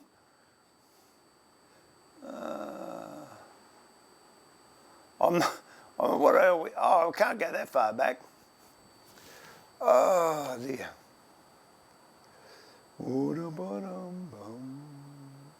Clinton, g'day. I see you coming. A barometer. This one here, yeah, very dry. Apparently. That's screw. That came off of one of my dad's yachts. So I've got his old sextant. Oh, it's not an old one. Well, it is, but it's not the ancient brass ones. It's a plastic steel one, I think. But yeah, I just reminds me of my dear old dad. So that's why I have the barometer up on the wall. Oh, that's when you were playing I Spy. Okay, gotcha.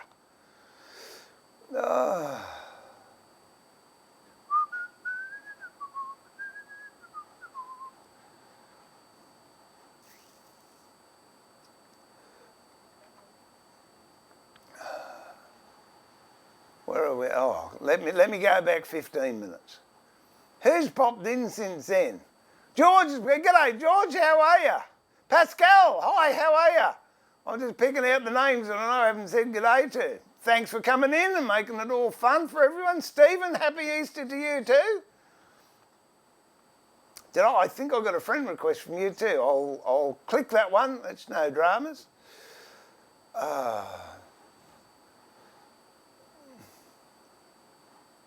Oh, well, there you go, Adrian. No, look, I'll tell you, they're not the cheapest, but I will say they're the best. They are just beautiful to use. And you saw how quickly I could sharpen that up. Once all your tools are attuned to it, you'll never go back. No, they are good. The reason I stopped doing the secondary bevel was the guy who brings them into Australia, Phil Marcellus. He said, you're wasting your time putting a secondary bevel on there. So we had a bet that if I did it and found out that no, a secondary bevel was better, he'd leave the company. And if the second bevel was a waste of time, I had to apologise publicly for him. He's sneaky though, he didn't tell me he was selling the business. It's still in the family, but he's retired. But I apologised. And the secondary bevel is quicker. If you're doing a job and all of a sudden your blade's really, really blunt, you're nowhere near your tormic, you're not in the workshop, grab a stone, put a secondary bevel on and be about your business. Yes, that's quicker, but what you'll find, I would get about 8, maybe 12 secondary bevel sharpens on a blade before I'd have to regrind it. But when it came to regrinding it, it took far more time on the stone and used far more material than if I'd had just one angle set and came back and touched it up on that every time. And with that angle finder, that little thing there, you can get the same angle. Doesn't matter if your wheel's getting smaller, because you adjust the wheel diameter here to that. The only difference is the radius gets a bit bigger. So there you go.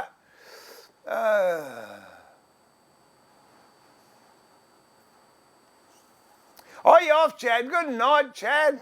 I've most likely missed you, but all the best, mate. Happy Easter to you. Stay safe. We'll catch you later on.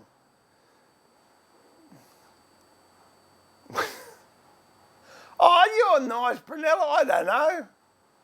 All I do is I just tell what I've learned. I don't know if it's... And none of this stuff is accessible until someone triggers it and I go, oh yeah, hang on, we can do it that way. It's like I said before when Cece was down here. It's not that she thinks it's gone good, she just knows I've made that many mistakes and I know how to get out of them. Are all the plain blades sharpened at 30 degrees? Yes, all of them. Well, mine are anyway. Even all the rounds and hollows, the sliding, come here. Even these ones here, right, these are sliding side rebate planes, which I use to do dovetails with and cleaning them up. I'll show you that this is a whacked out job. Got to do it without.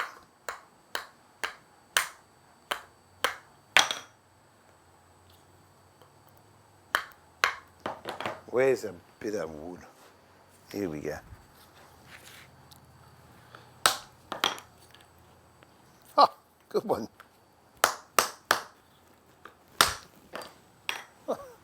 Oh, I guess I'm going to have to find that later on. Okay, this weird shaped one. Where are we? There you go. Looks like a little mini, little tomahawk. That's at 30 degrees. These strange looking ones here,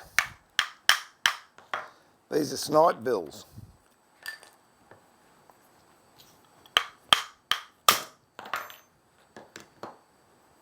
They are still sharpened at 30 degrees. They're a pain to sharpen, but they are sharpened at 30 degrees. And of course your normal straight blades. I can't think of anything that's not the Stanley 80, which is a scraper blade. That's actually done at 45 degrees with a hook on it. But everything else, the only exception I would say is, and it's not a plane so it doesn't matter, is a paring chisel. Like that, I sharpen mine at 22 degrees because that's for very fine work. 30 degrees we find seems to be the most robust. It gives you the best cutting angle with strength of blade. I mean, if I sharpen them down to 15 degrees, oh, they would cut like you wouldn't believe. But they wouldn't last very long. You'd be forever sharpening your tools because you'd be bending the blade over, whereas 30 degrees seems to be the optimum. Trent from Harold and Saxon Chisels, my chisel maker, he reckons 33 degrees for his chisels are the best for, that's Australian hardwood. Let me just concentrate on this.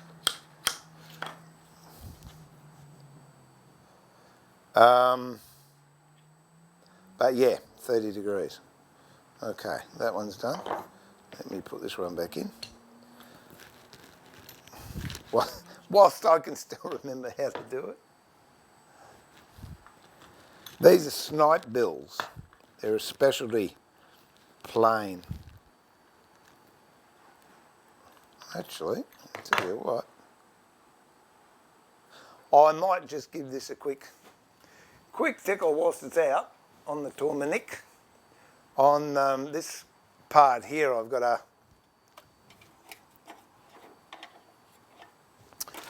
a profile honing bit, so it's round.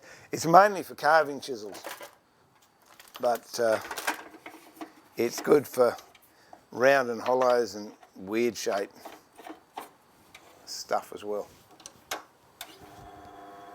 Let's put a little bit of paste on that. And then try find the blade. What did I do with it? Here we go. Okay, so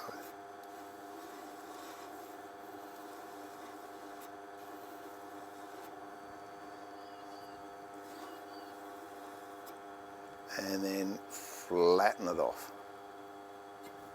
There you go. And that is extremely sharp.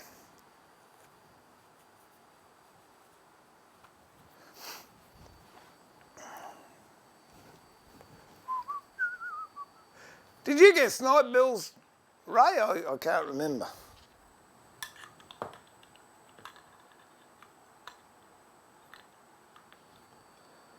Boom, boom, boom. Thing with a snipe bill, it has to just protrude, stick out a smidgen from the bottom. So if I can, yeah, we'll look at that. If I just go like that, you can see I'm getting a line. That's all they stick out. And you knock that home, and we're all raring to go again. It's all good. All right. Well, plain said that. I hope that answered your question, Ian. It went a bit deep, but anyway, I've lost my mouse. Where is it?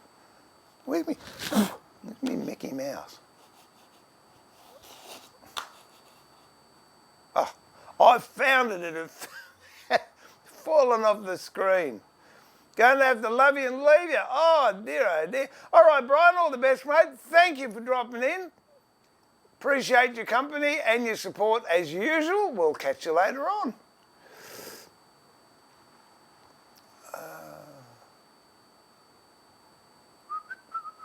Adrian, I have a workshop, but it doesn't work on planes. Not familiar. Is that the one that's got the strobe type of thing when it's spinning? It's got a light underneath and you can see through the disc.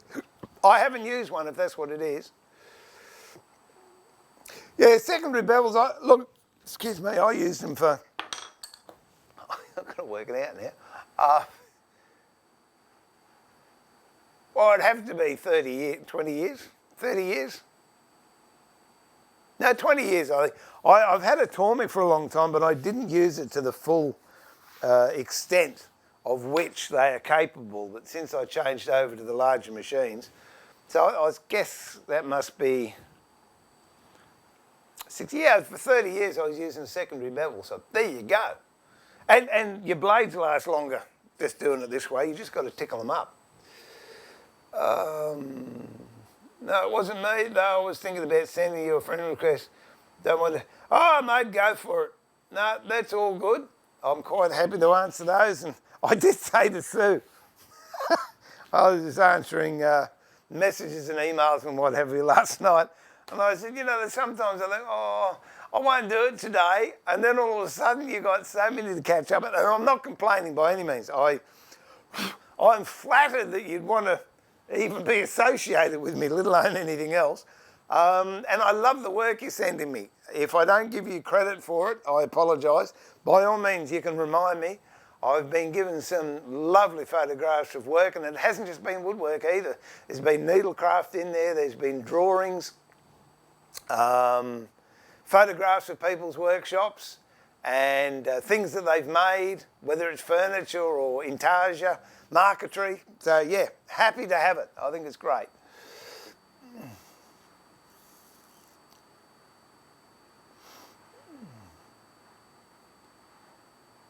Yeah, I agree. Absolutely, Adrian. How often do you change your water in the tarmac? Well, I'm meant to do it every night, which reminds me, thank you very much. This new one, this new T8, I'll show you this. I love it because of this. Look, look. Isn't that great? All the others, the 2000s and the T7s and the other ones, you have to take it out, but that's got a lift on it. So I should actually, well, I'll tell you what we'll do. We'll toss this. Where's my thing gone? There you go. Put that in my bucket. And this is another thing that I like, which is really quite ingenious. This, come here. This thing here acts as a scraper to scrape all the muck out from the bottom of this water tray, but it's got a magnet on it. Check it out. It catches, let me go this way. It catches all that iron filings. So you watch what happens with that lump there when I take this scraper off. See that? There's the magnet there, and it catches all the iron filings so it doesn't go around your water. And then this you then put in there and you scrape all that muck out. Isn't that a good idea? I think that's only on the T8. I think that's the new one they've got. So awesome stuff. Oh dear. So I'll just clean that out. I haven't cleaned it out as often as I should because I've got a bit of gunk and rust in there. So there we go. So in answer to a question, how often do I change my water in my tarmac? The correct answer is daily. No, hang on. The right answer is daily. The honest answer is, whenever I think about it. So I'll put that in there. But with that tray dropping down, that's cool. Where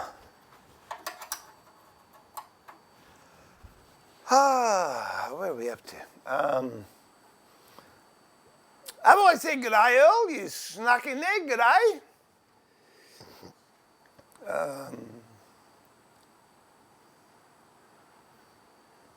Is there any way to set the size of a Stanley plane 90 degrees to use for share? Yeah. Same as I did before with that little block plane,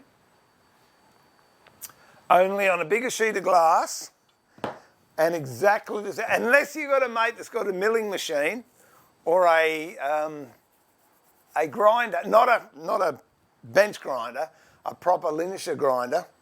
They can do it, but the way I've done mine, I've never really checked mine since I did it, and I did these about 20 years ago.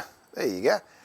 All I did was started with 60 grit, wet and dry, and you go like this, and then you're forever checking. And then once you've got that angle, the 60 grit will, because this is only ductile cast stuff, it will disappear pretty quick. And then you go through the grades up to 240, 400 if you want to, but 240 will do. And that'll give you a nice finish. But you just keep checking it until you get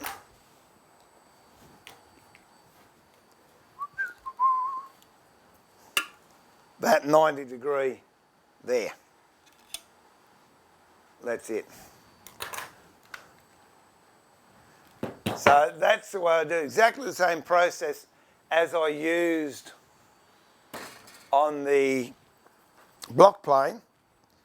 Only it'll take you a while, but you only have to do it once. But if you really don't want to do it, get yourself a shooting plane. And you can tell I haven't used that one for yonks either. She's a bit dusty. That's a Veritas bevel up shooting plane. Very nice to use, very nice and heavy. And I've got shooting boards that I made for that. I've got a donkey's ear down there, regular shooting boards. But if you're not doing a lot of shooting, just stick with a number, whatever you want to use as a shooting plane.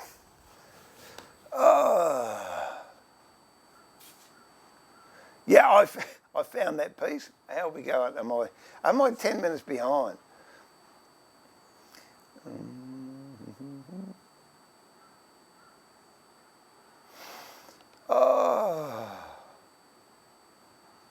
Oh, you're back. You're back. That's good.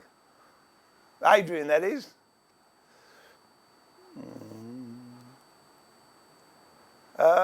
Peter, that was for the bottom of the plane, right? I was asking about the side. Yeah, no, same thing. Okay, I think I've got that one now. Feel free to. What?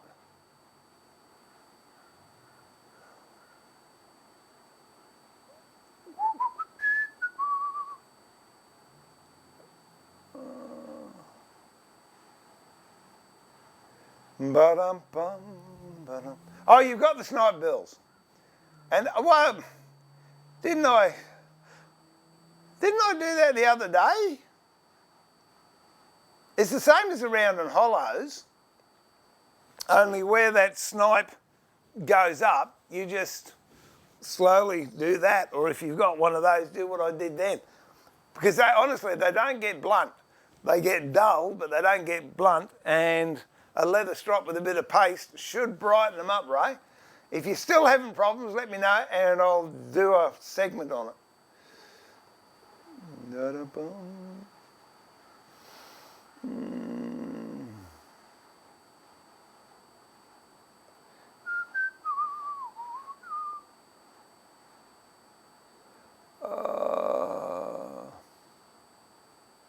Trev has returned.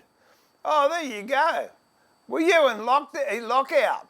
Never mind lockdown, you're in lockout.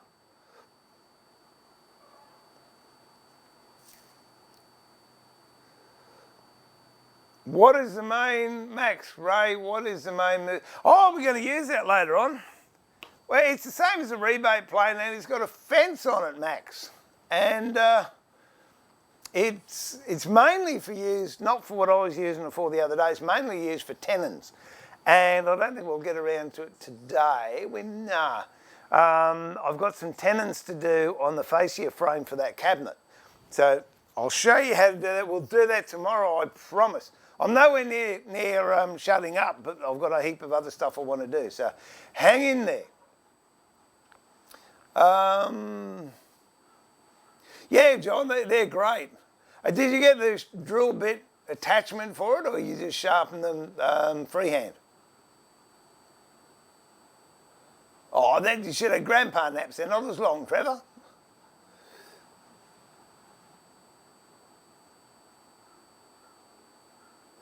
Oh, okay. I'll have to check that out, Adrian, when I get off.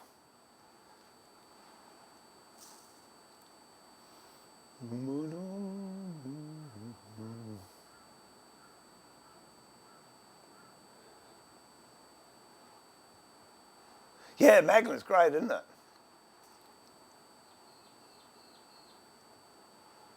Hey, where's Mike?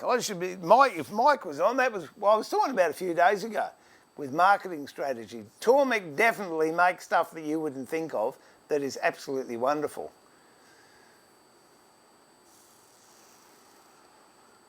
A slight price difference there, Ray, between the H and F one.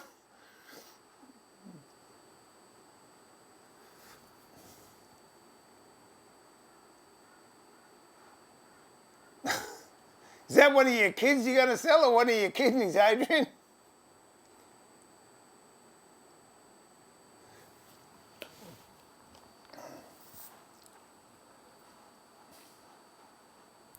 Yeah, it's special Tormic water out of my tank, but you have to pour it from the left or it won't work as well. Because if you pour it from the right, it just doesn't cut.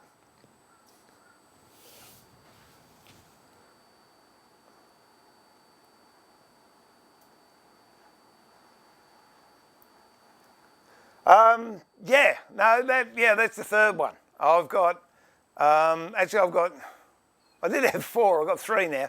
I've got that one here, which is just for straight. I've got the one in the shed, which is a smaller one. Then I've got the one in the truck, which I'm really thinking of taking out of the truck and putting in the wood turning shed to do other things with. Because I haven't started the truck for a month. Do you know how much the fuel cost in that? I'm not wasting that. Fuel down here, I don't know where it is everywhere else in Australia, but we're 99.9 for unleaded and 97.9 for whatever that other stuff is. 10, whatever it is. Oh, you can't complain to that if someone bought it for you. No, that's true. T4 can only be used for 30. Yeah, that's the only downside, whereas with these, they can run 24/7, basically.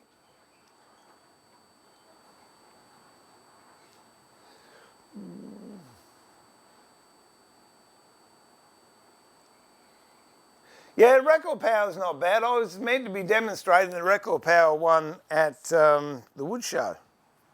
But seeing the wood show, go away little fly. What a cute little fly. Come on. No, you're not welcome in here. Go on, go away. He's amber coloured. They do have a couple of things that Tormic doesn't have. But yeah, they're still a good machine and they're priced well as well. See you, George. Thanks for coming in.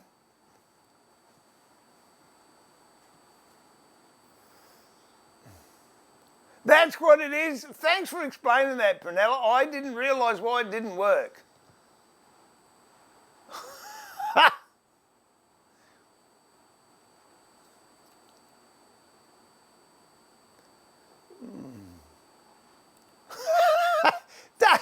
That should be a rhetorical question, Max. You shouldn't require an answer for that one.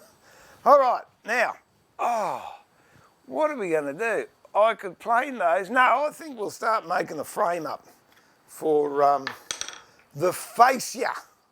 The fascia, I like that. And I did have, I'm hanging for a licorice also, but I can't because I'm going to be talking. I shouldn't have done that. I really shouldn't have. Hey, I hear cellophane. Here you go. You missed it. No, that's all you're getting. Go away. Oh, I like to chew on that. You right? You go back and lie in your bed. Go on, go and lie in your sheet. No, not getting any more. Don't, no good wagging your tail. Not happening. Go on. Back on your, go on. Go and lie down over there. Go and lie down over there. Oh, you truculent child. No, don't come sucking up to me either.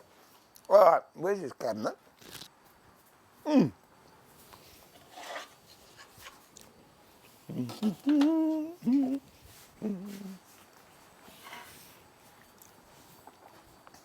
So what I think will come down, and this is flying by the seat of your pants stuff, I love it.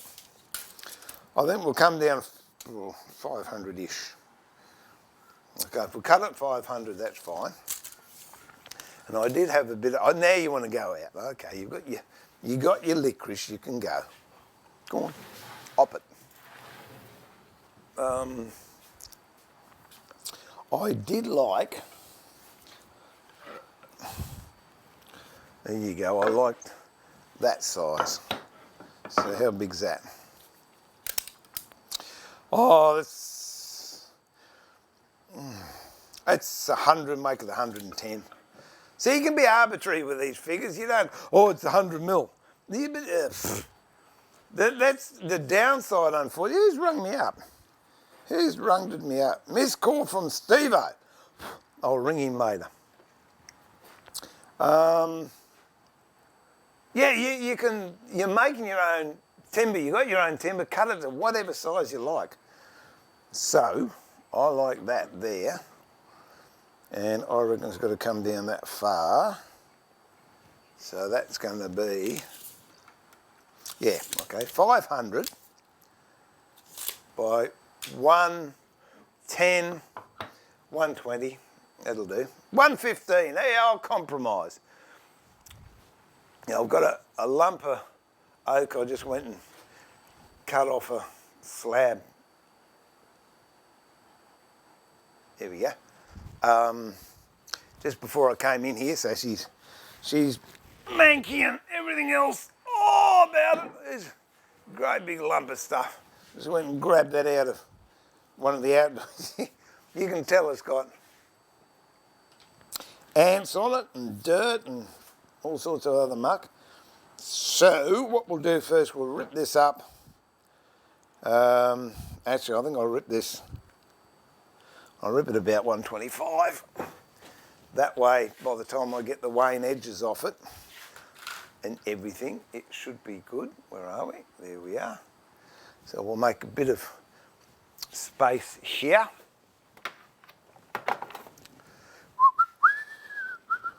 What I reckon? 120-ish. Depends on that, how far that's out. That's 120. Yeah, no, we go 130.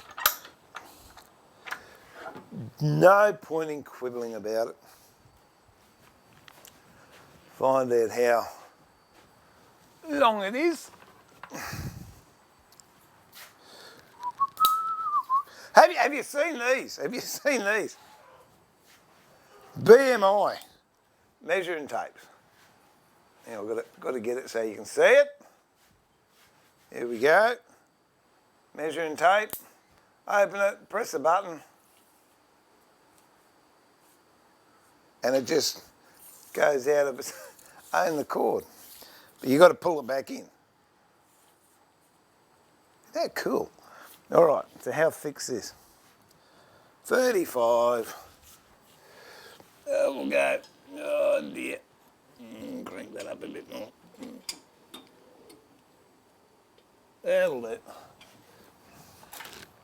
I've got that at 130, and we will rip a couple of bits off here.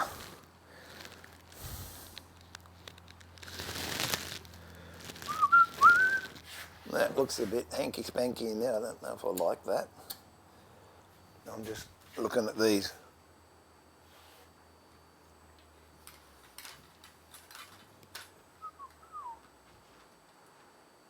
Just looking at these bits here. It's a bit heady going.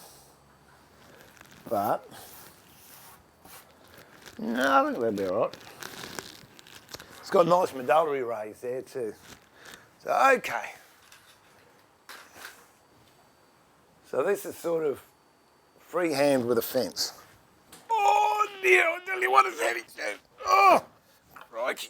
Oh.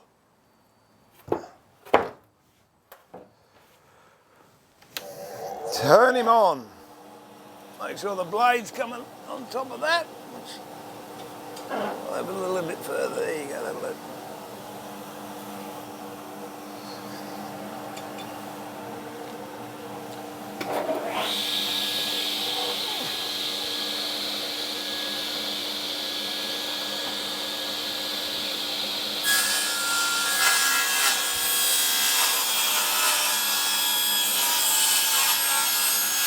Gee, smells nice.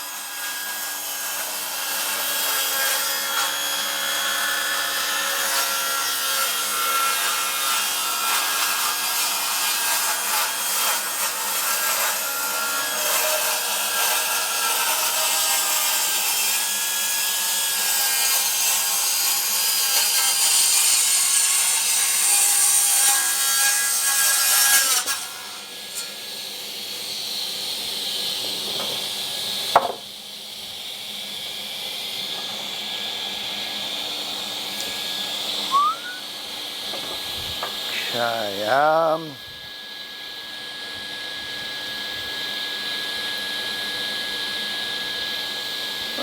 Thinking if we need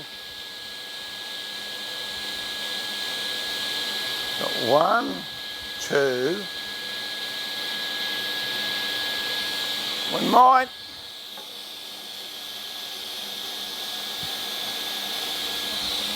have another one, but we won't go as deep. I'm thinking for the back.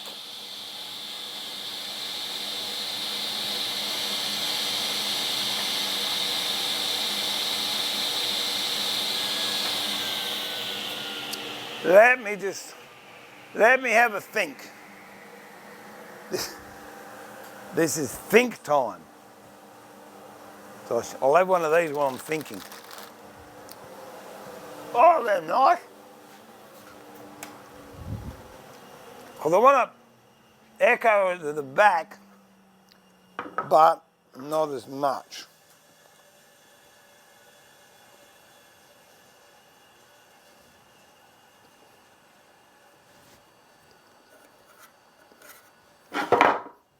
Okay.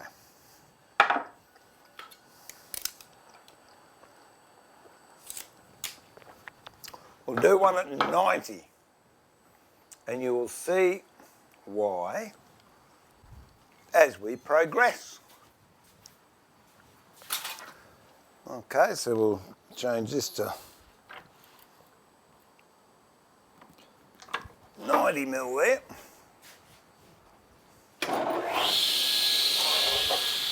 Oh. And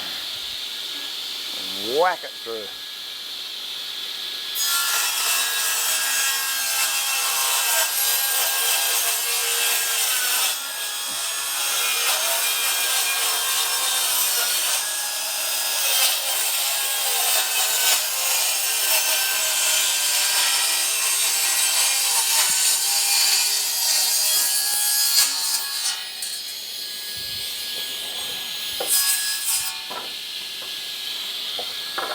When you're doing that sort of stuff, you really have to be mindful of what you're doing, because your impulse is to grab both bits of wood, but you've got to switch off your right side and switch on your left side and what have you. That's all good. Okay, we might go out and dress those. Might dock them first. I want them 500.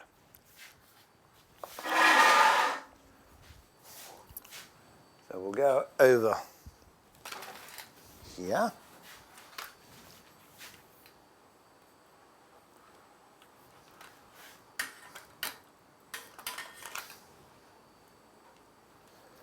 Okay. Now look for horrible bits. Oh, whilst I'm here, I'm just going to change the batteries over on the screwdriver gun, because that one's now charged.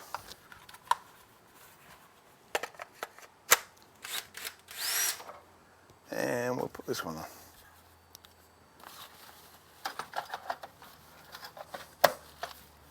There you go. Oh.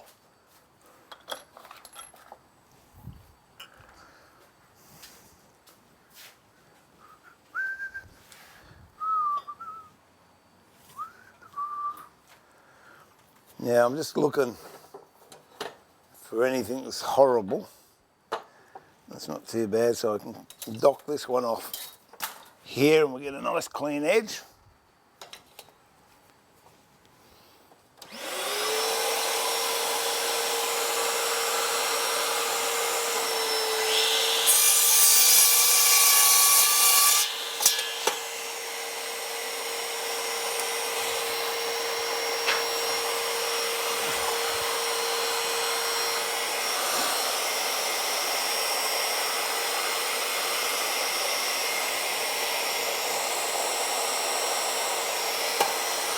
I used to go, I couldn't figure it out. When I was, those of you that know, I used to run a workshop inside a prison. And I was going through measuring tapes like you wouldn't believe. And I couldn't figure out why.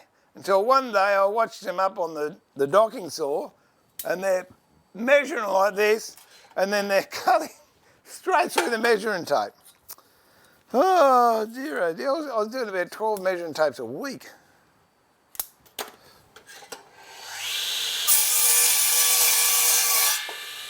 Turn the extractor on.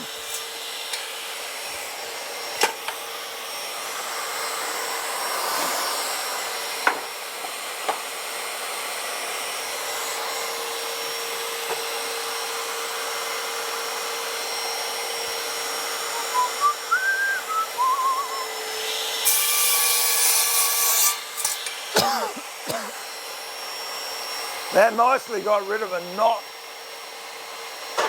as well.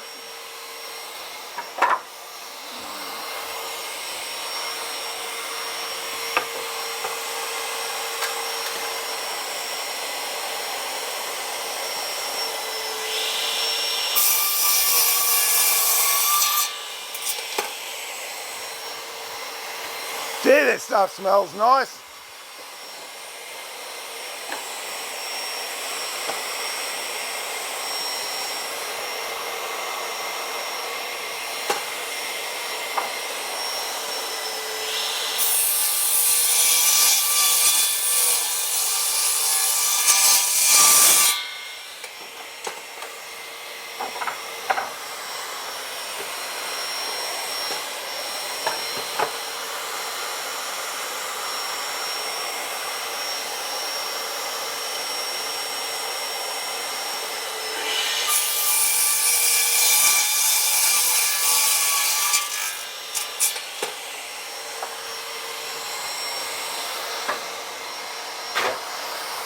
All right.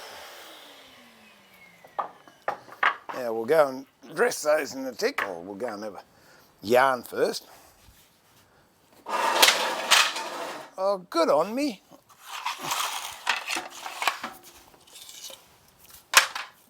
That's what I was looking for. I love it, the stuff you find when you're not looking for it, and you've been looking for it before. I was looking everywhere for that little bottle. So I'll just put this in there. Stephen, thank you so much. Wait a minute.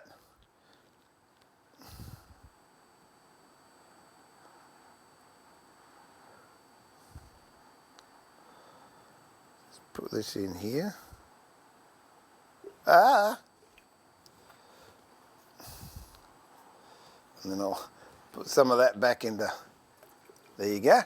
Now I've got a little squirt bottle with kerosene in case I have to use a stone.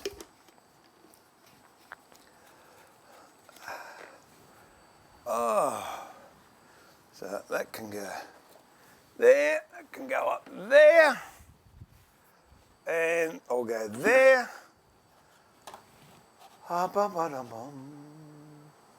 So your hard energy out to you.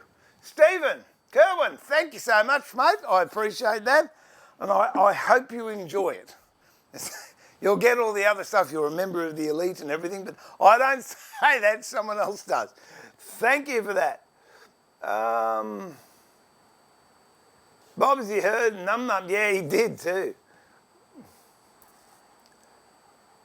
115 is a good compromise. That's what I reckon.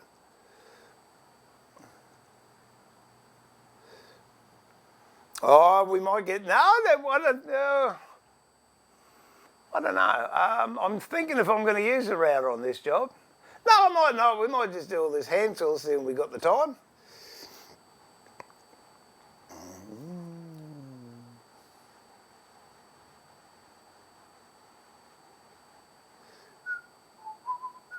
Happy Easter to you, Jeff, and everyone else that I haven't wished Happy Easter to. Just a word to the wise from experience, if you've got any chocolates, cakes or yum-yums, don't leave them on the bed where the dog can get them, because dog will eat them. He's gone.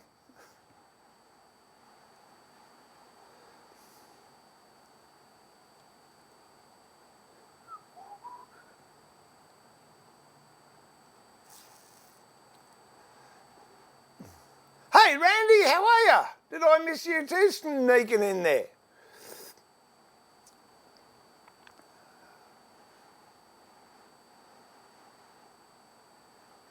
I've heard that before, Trevor. A friend of mine did that. He's very sad.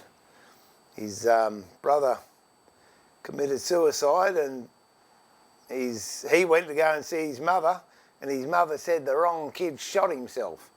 How are you meant to live with that? Whoa.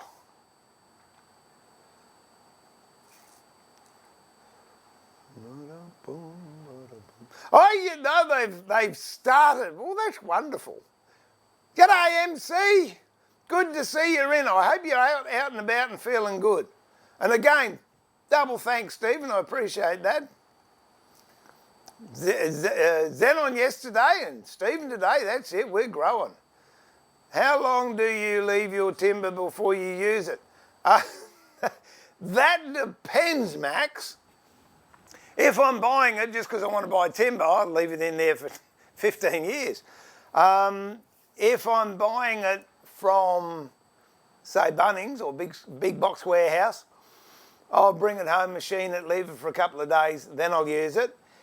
But if I've bought it, I've got 6 metres of blackwood sitting out of the woodturning shed, and that's been out there for 3.5 years now, sticked out in the weather.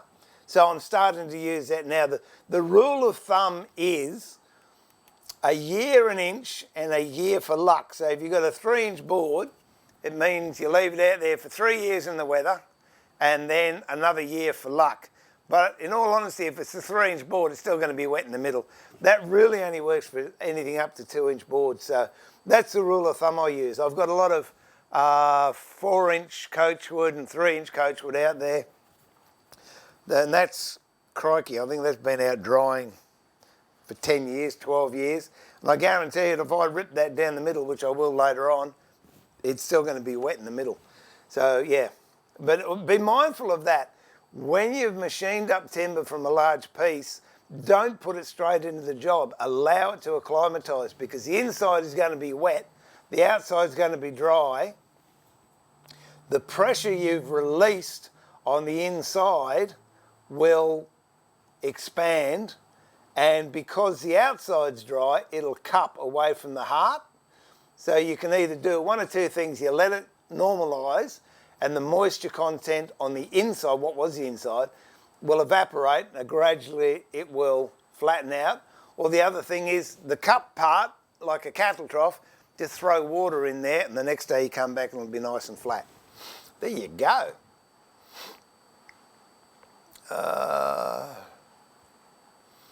My stream has gone out, so I guess I'll call it a night. Thanks so much for sharing your wisdom with us. I'll watch the rest in the morning.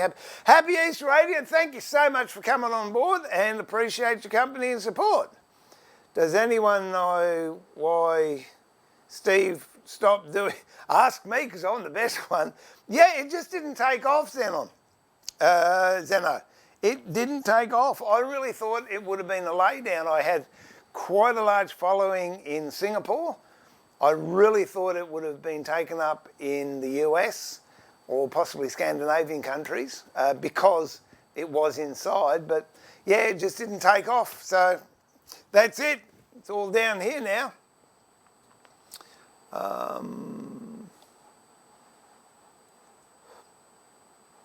All right, where are we up to? Done that. Let's go and do some machining. Which means that one there. So I'll take you into the machine shop and we'll do some thicknessing and jointing and get these boards ready for tomorrow. And that's the other thing when you're doing thicknessing. Take it equal amounts off of each side rather than just machining one side all the time, because that way, I'll open that other door up, that way you're evening up the moisture content of both sides of the timber. It's weird stuff. I mean, when you look at the science of timber, most people go, oh, it's just a bit of wood, you know. It's right. This big bit here with that beautiful grain on it, I've decided I'm going to make a couple of tables out of that, possibly for me kids.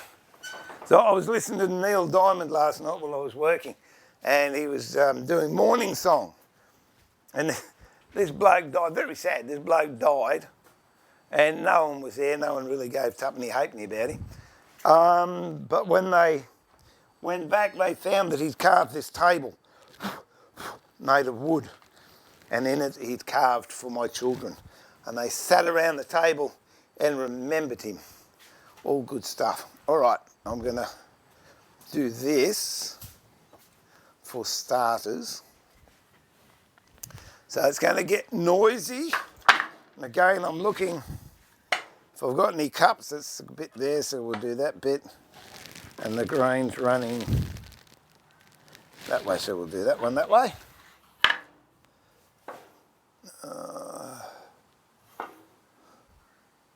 So I might as well do that one first. And the grain's running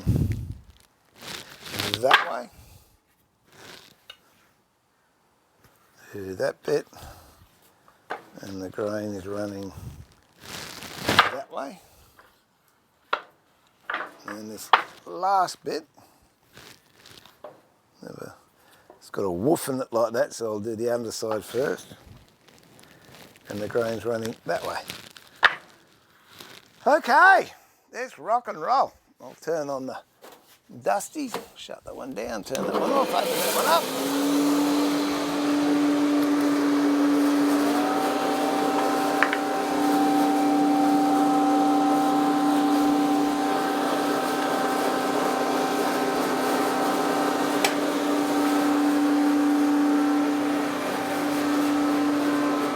Just looking to see if I can find some wax.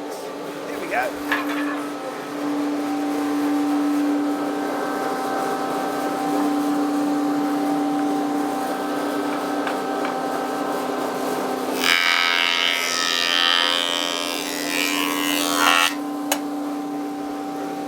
Hit and miss.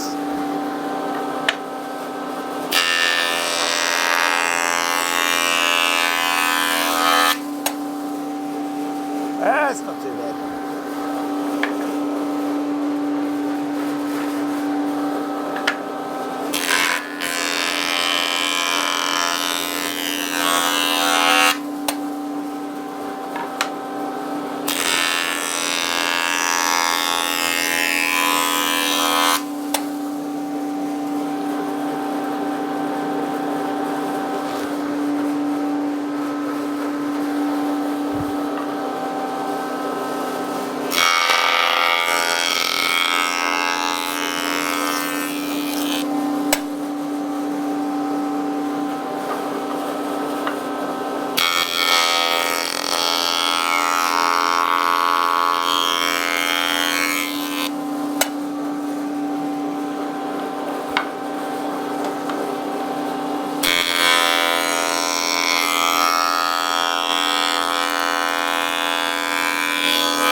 Nice and square.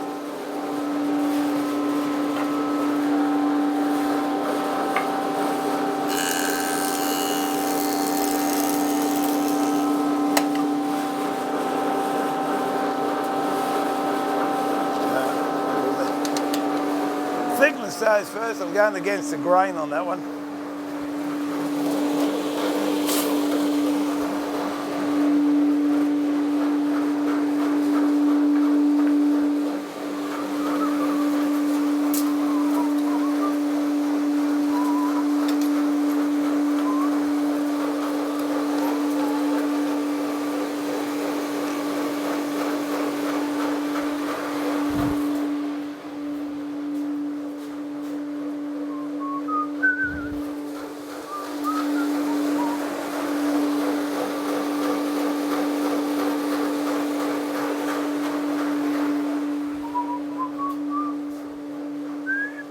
I'll see if I can remember to pick all the pieces up this time.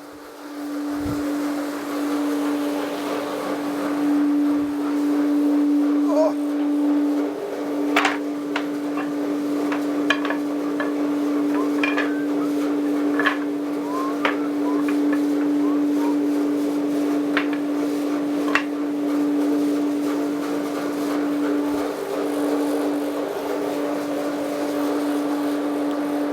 Okay, it's 27.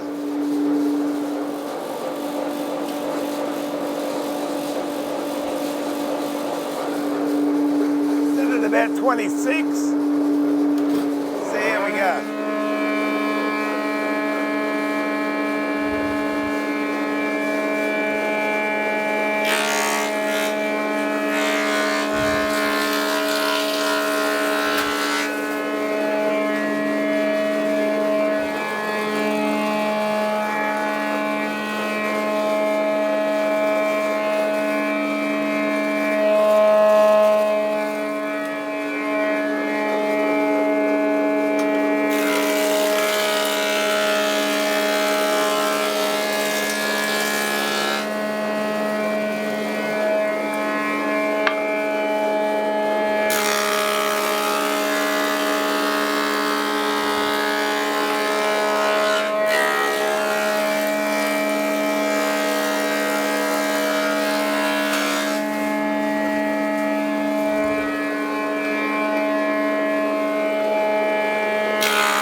just shoot an edge on that so we've got a nice edge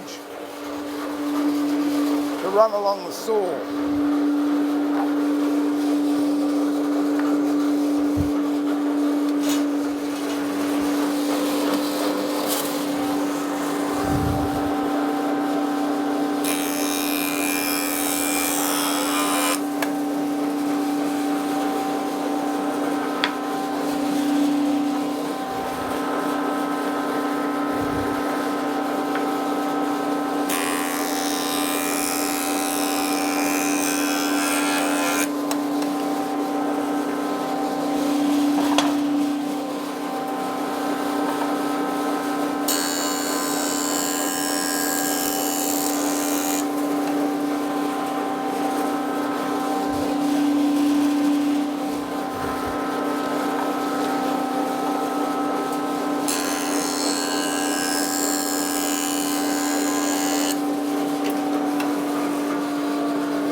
All right, hang on to your lunch, you're going for a walk.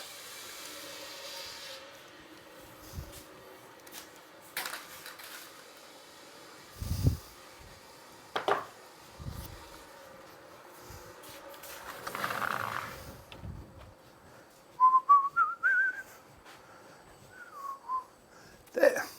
I'm off to the rescue. Oh, there you go. Who would have thought out of that manky old dirty bit of timber, all this beautiful stuff's laying underneath it. Now they're the back ones, so I don't need those for a while. They can go down there.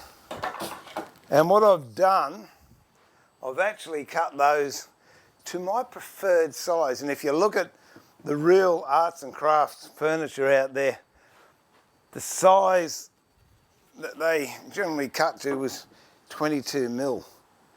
Oh, that's a pity. I might have to take a smidgen off because they're not quite 22 mil. And I want to use those. Let me have a look, see. It might be all right, might not be all right, doesn't matter. No, that's good enough. That will do. Okay, now that's come straight off the jointer.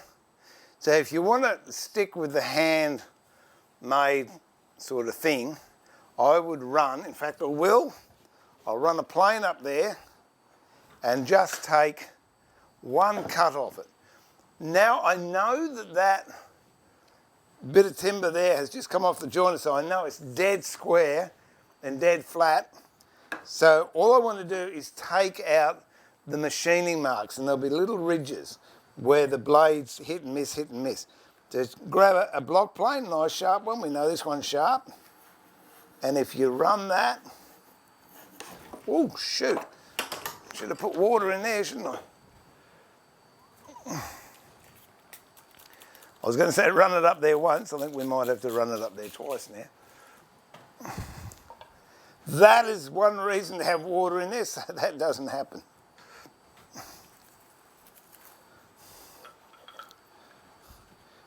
Bit of grease on there. I'll take that from where we were.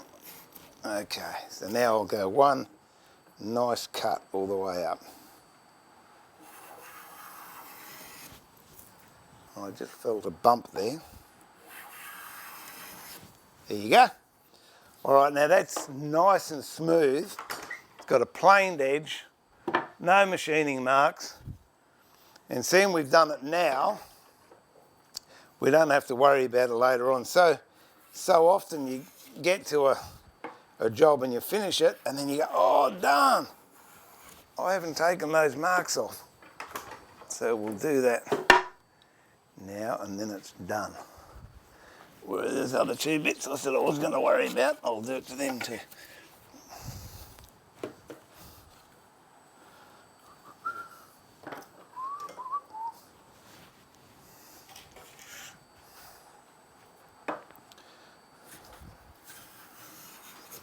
You can see, if you can see those real crinkly little bits.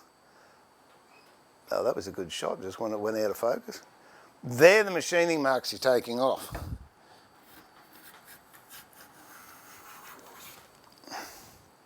And that's it without machining marks.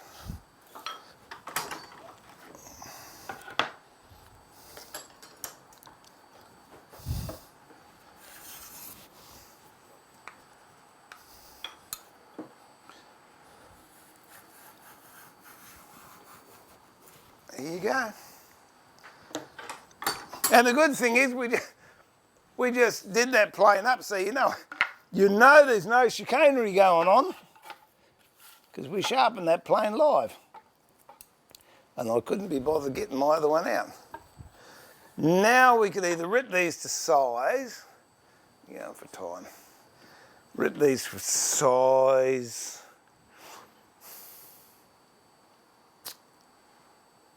No, I don't think I will. I think we'll just put this down for the moment.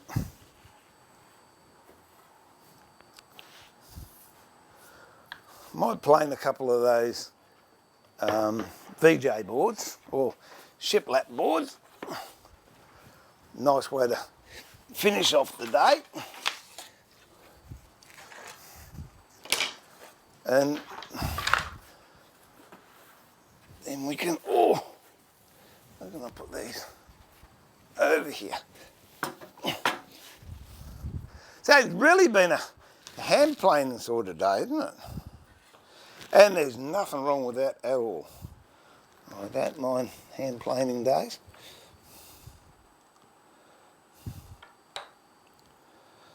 Put that in there.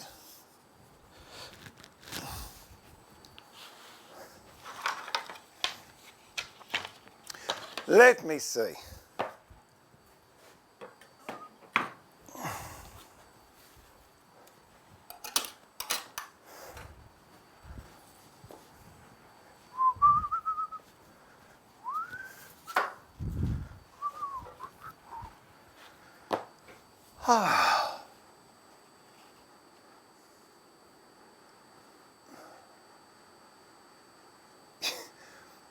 Yeah, all right, 1 pass means 3. Well, no, it's the optimist in me, Ray. The optimist says 1, and then when I do it again, I go, no, I'm not happy with that, I'll do it a couple other times. Whereas if I said 3, and I only did it once, I'd be in the soup, and you said you're going to do it 3 times, you only did it once. And if I did it 3 times, it'd be wrong. That's the beautiful thing about that. That's not cut to size. So now we've got 3 dead flat, nice surfaces. And we'll plane those later on when we do some more work on it. Where are we? All right, I'll go back 10 minutes-ish.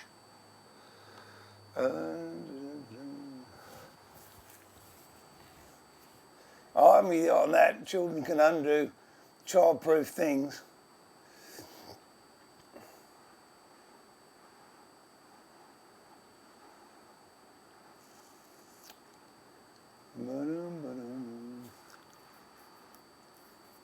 Yeah, we said they haven't been told they can't do it. That's a beautiful thing with children.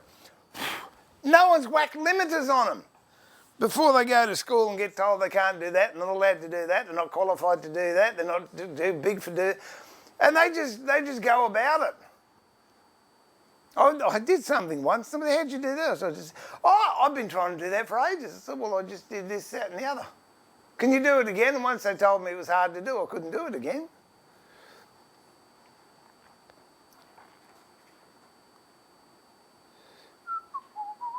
Oh, thanks, Prunella. Yeah, we'll give George a plug.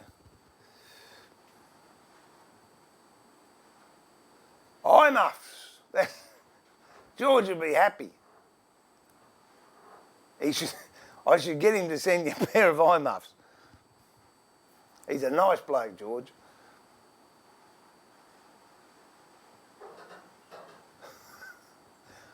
Is that why you've got a lock on your workshop so no one steals your hammers to open things? Oh, I've just gone blind. Hang on, wait a minute. Oh, I tell you what, no one's told me to check my batteries either. I better do that. I just have a squiz. Yeah, we're all right. Be new batteries tomorrow, though. So I'll change them and put them in tonight.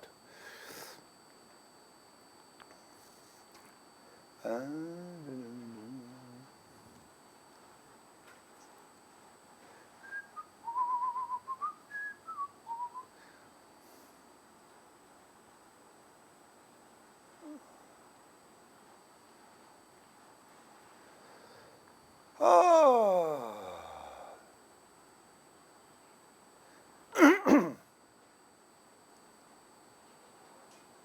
Well, it's crazy in this workshop.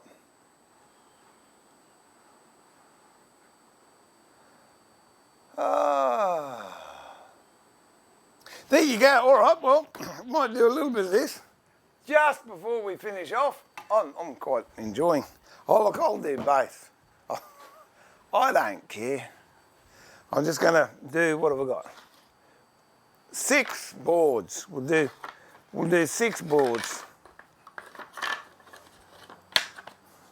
1, 2, 3, 4. Yeah, okay. And then I'm going to have another licorice all sort too. What's that one doing? And then we can have this one over here. Hey, this is so much fun being producer and director, I can just do any shot I want. There you go. That's it. Grain direction, again, HNT good. I'll show you. I'll go with the grain and against the grain, and it will turn out. Terry, be with me on this one. Where's me oil? I've lost me oil.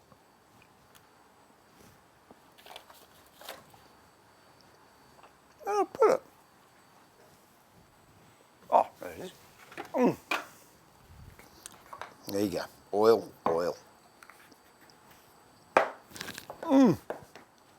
At an angle, skew angle, and here I've got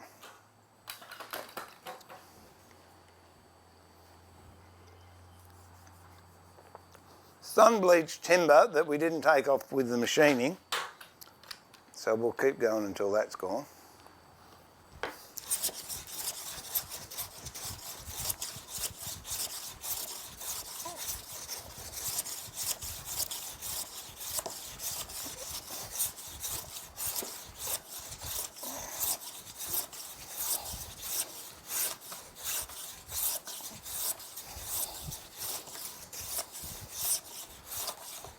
There you go.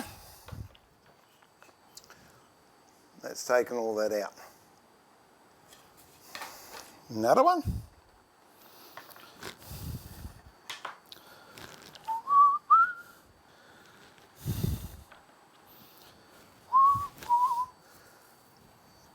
Grain's running this way, plane that way. With one of Terry's planes, you can spin it around, actually go against the grain.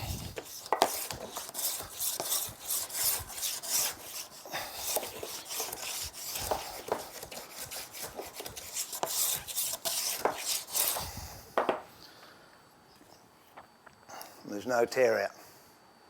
Whereas if I did that with a regular plane, I would have tear out. And I'm happy to do it on another bit of timber with a regular plane, but I'm not going to do it on this one.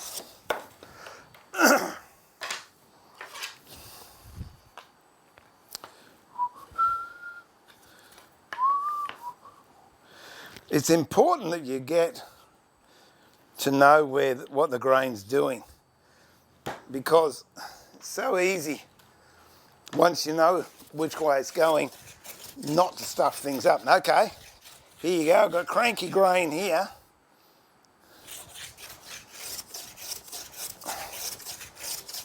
And cranky grain is grain direction's going this way, and now it's coming this way, and then it's going that way. Have a look at the tear out in that. And that was caused through a very good plane, a terrific plane, but that's what happened. Just tell you what, it's going to go down a fair way too.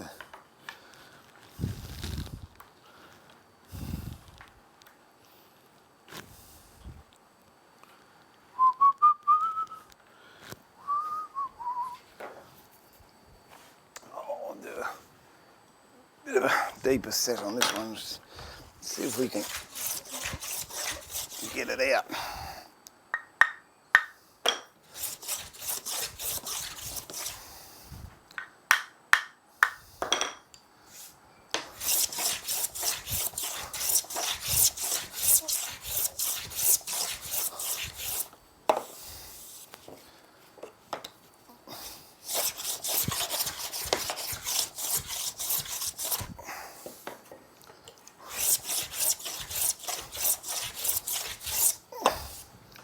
There you go.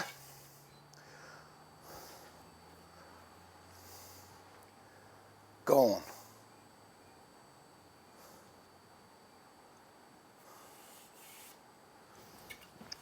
Oh, that's me. I'm nearly exhausted, Peter. So there you go. We did some hand planing today. We learned how to pull apart and set a block plane and flatten the sole, and that can be used for larger planes as well. Overcome the fear of planing flat surfaces. Trick is very sharp blade, small mouth, take the corners off the blade, and then you won't have those tram tracks. Oh, the other thing is, of course, make sure with your lateral lever that the blade is parallel to the sole. You don't want it kicking up on one edge. So if it's kicking up here, move your lever towards the end that's kicking up, and that will even it out. With Terry's planes, if they're poking out on one side, you just knock, what's that? Yeah, you knock the other side of the blade, or tap it, and that'll flatten it out, so then you've got a nice parallel thing. Oil on wooden planes, wax on metal planes. That's the other thing too, when you're thicknessing and jointing. You feed the timber in opposite ways. And it's only to do with the way the cutter head is. So with a jointer, the blades are coming towards you like that. You want the grain going that direction. So when you feed it on, it's going with the grain. If you took that same board and put it in a thicknesser, you're going to be in heaps of trouble. Because here, from you looking at me, that's going clockwise. In a thicknesser, the blade's up here, and it's actually going anti-clockwise. So you want the grain running towards you when you're using a thicknesser, away from you. No, other way around. The grain running towards you when you're using a jointer, and the grain running towards you on the top when you're using a thicknesser. Yeah, that's it. So that throws some people. That's it, I think. Let me have a look, see what else we got here. Hi, Tham. Thanks for dropping in. I hope you get back and can watch the rest of it. Oh, dear.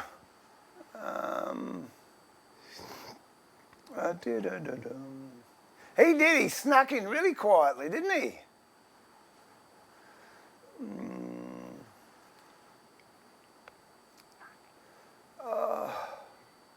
Oh, we're starting to get that way. Now back on the woodwork. Come on, be good people.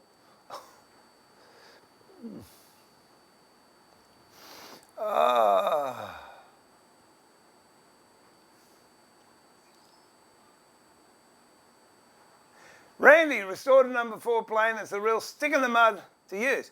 All right, why is it a stick in the mud to use? And tomorrow, if you like, we can rip one apart and set it up for you.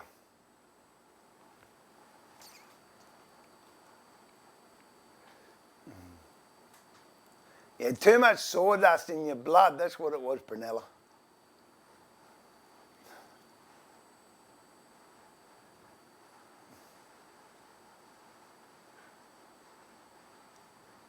What a bum.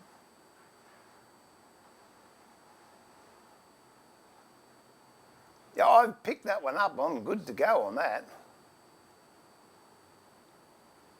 What did I do with the board I just planed? Did the piece go in the to-do pile instead of the done pile? Oh, no, they're over here. I might have as well. Yep, I don't know. I'll sort it out later on. Hey, if all life's problems were so easy, wouldn't it be good?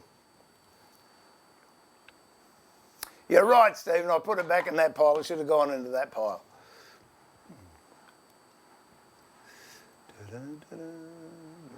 See you, Devon, or is that you?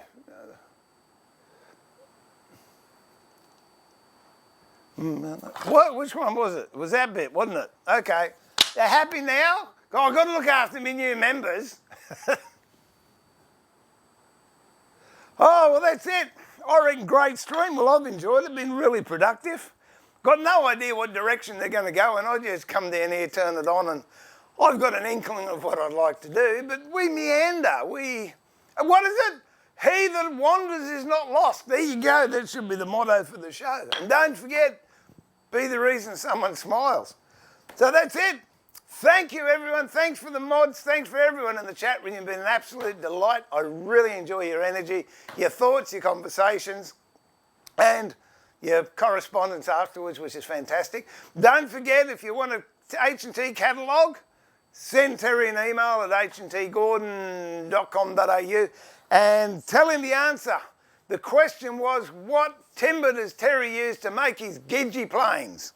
And in case you're wondering, Gidgee is the name of a tree that actually supplies timber. And he's given a $300 gift voucher to whoever wins. But you always win because you get a catalogue for nothing from him. So it's good. So thank you, everybody. See you, Louise. I'll get Susie onto that and we'll get that sorted straight away. Happy Easter, everyone. Have a safe one. Don't eat too much chocolate. Well, okay, maybe a little bit more than you should. But enjoy yourselves. And this is Steve pulling the shed door down and saying, remember to keep it sharp. But more importantly, keep it safe. Definitely keep it safe. Be kind to yourself, be kind to each other, respect other people, even though sometimes they might get on your wick. What's the other thing? I can't remember. Oh yeah, I'll be here, same time tomorrow, so I look forward to having your company. Here comes the missus. Check her out, she's changed again. She's got a Batman outfit on. Now she can stand next to the bandsaw and I wouldn't see her. What? What's going on? I've just come down to check on you. I just wrapping up. Making sure nobody was being horrible, nasty to you. No, you're the only one's allowed to do that. I do it well, don't I? You do. You've had many years. I just think that I'm a magnanimous. Yeah, get your words straight. I bet I want to go tired. I Understand that. Anyway, I look forward to having your company in the workshop tomorrow where we'll do it all the same, only differently. And here's Susie. Is she going to say goodbye? Goodbye, everyone. And in the words of the great Rocky Balboa, I love yous all. God bless. Bye.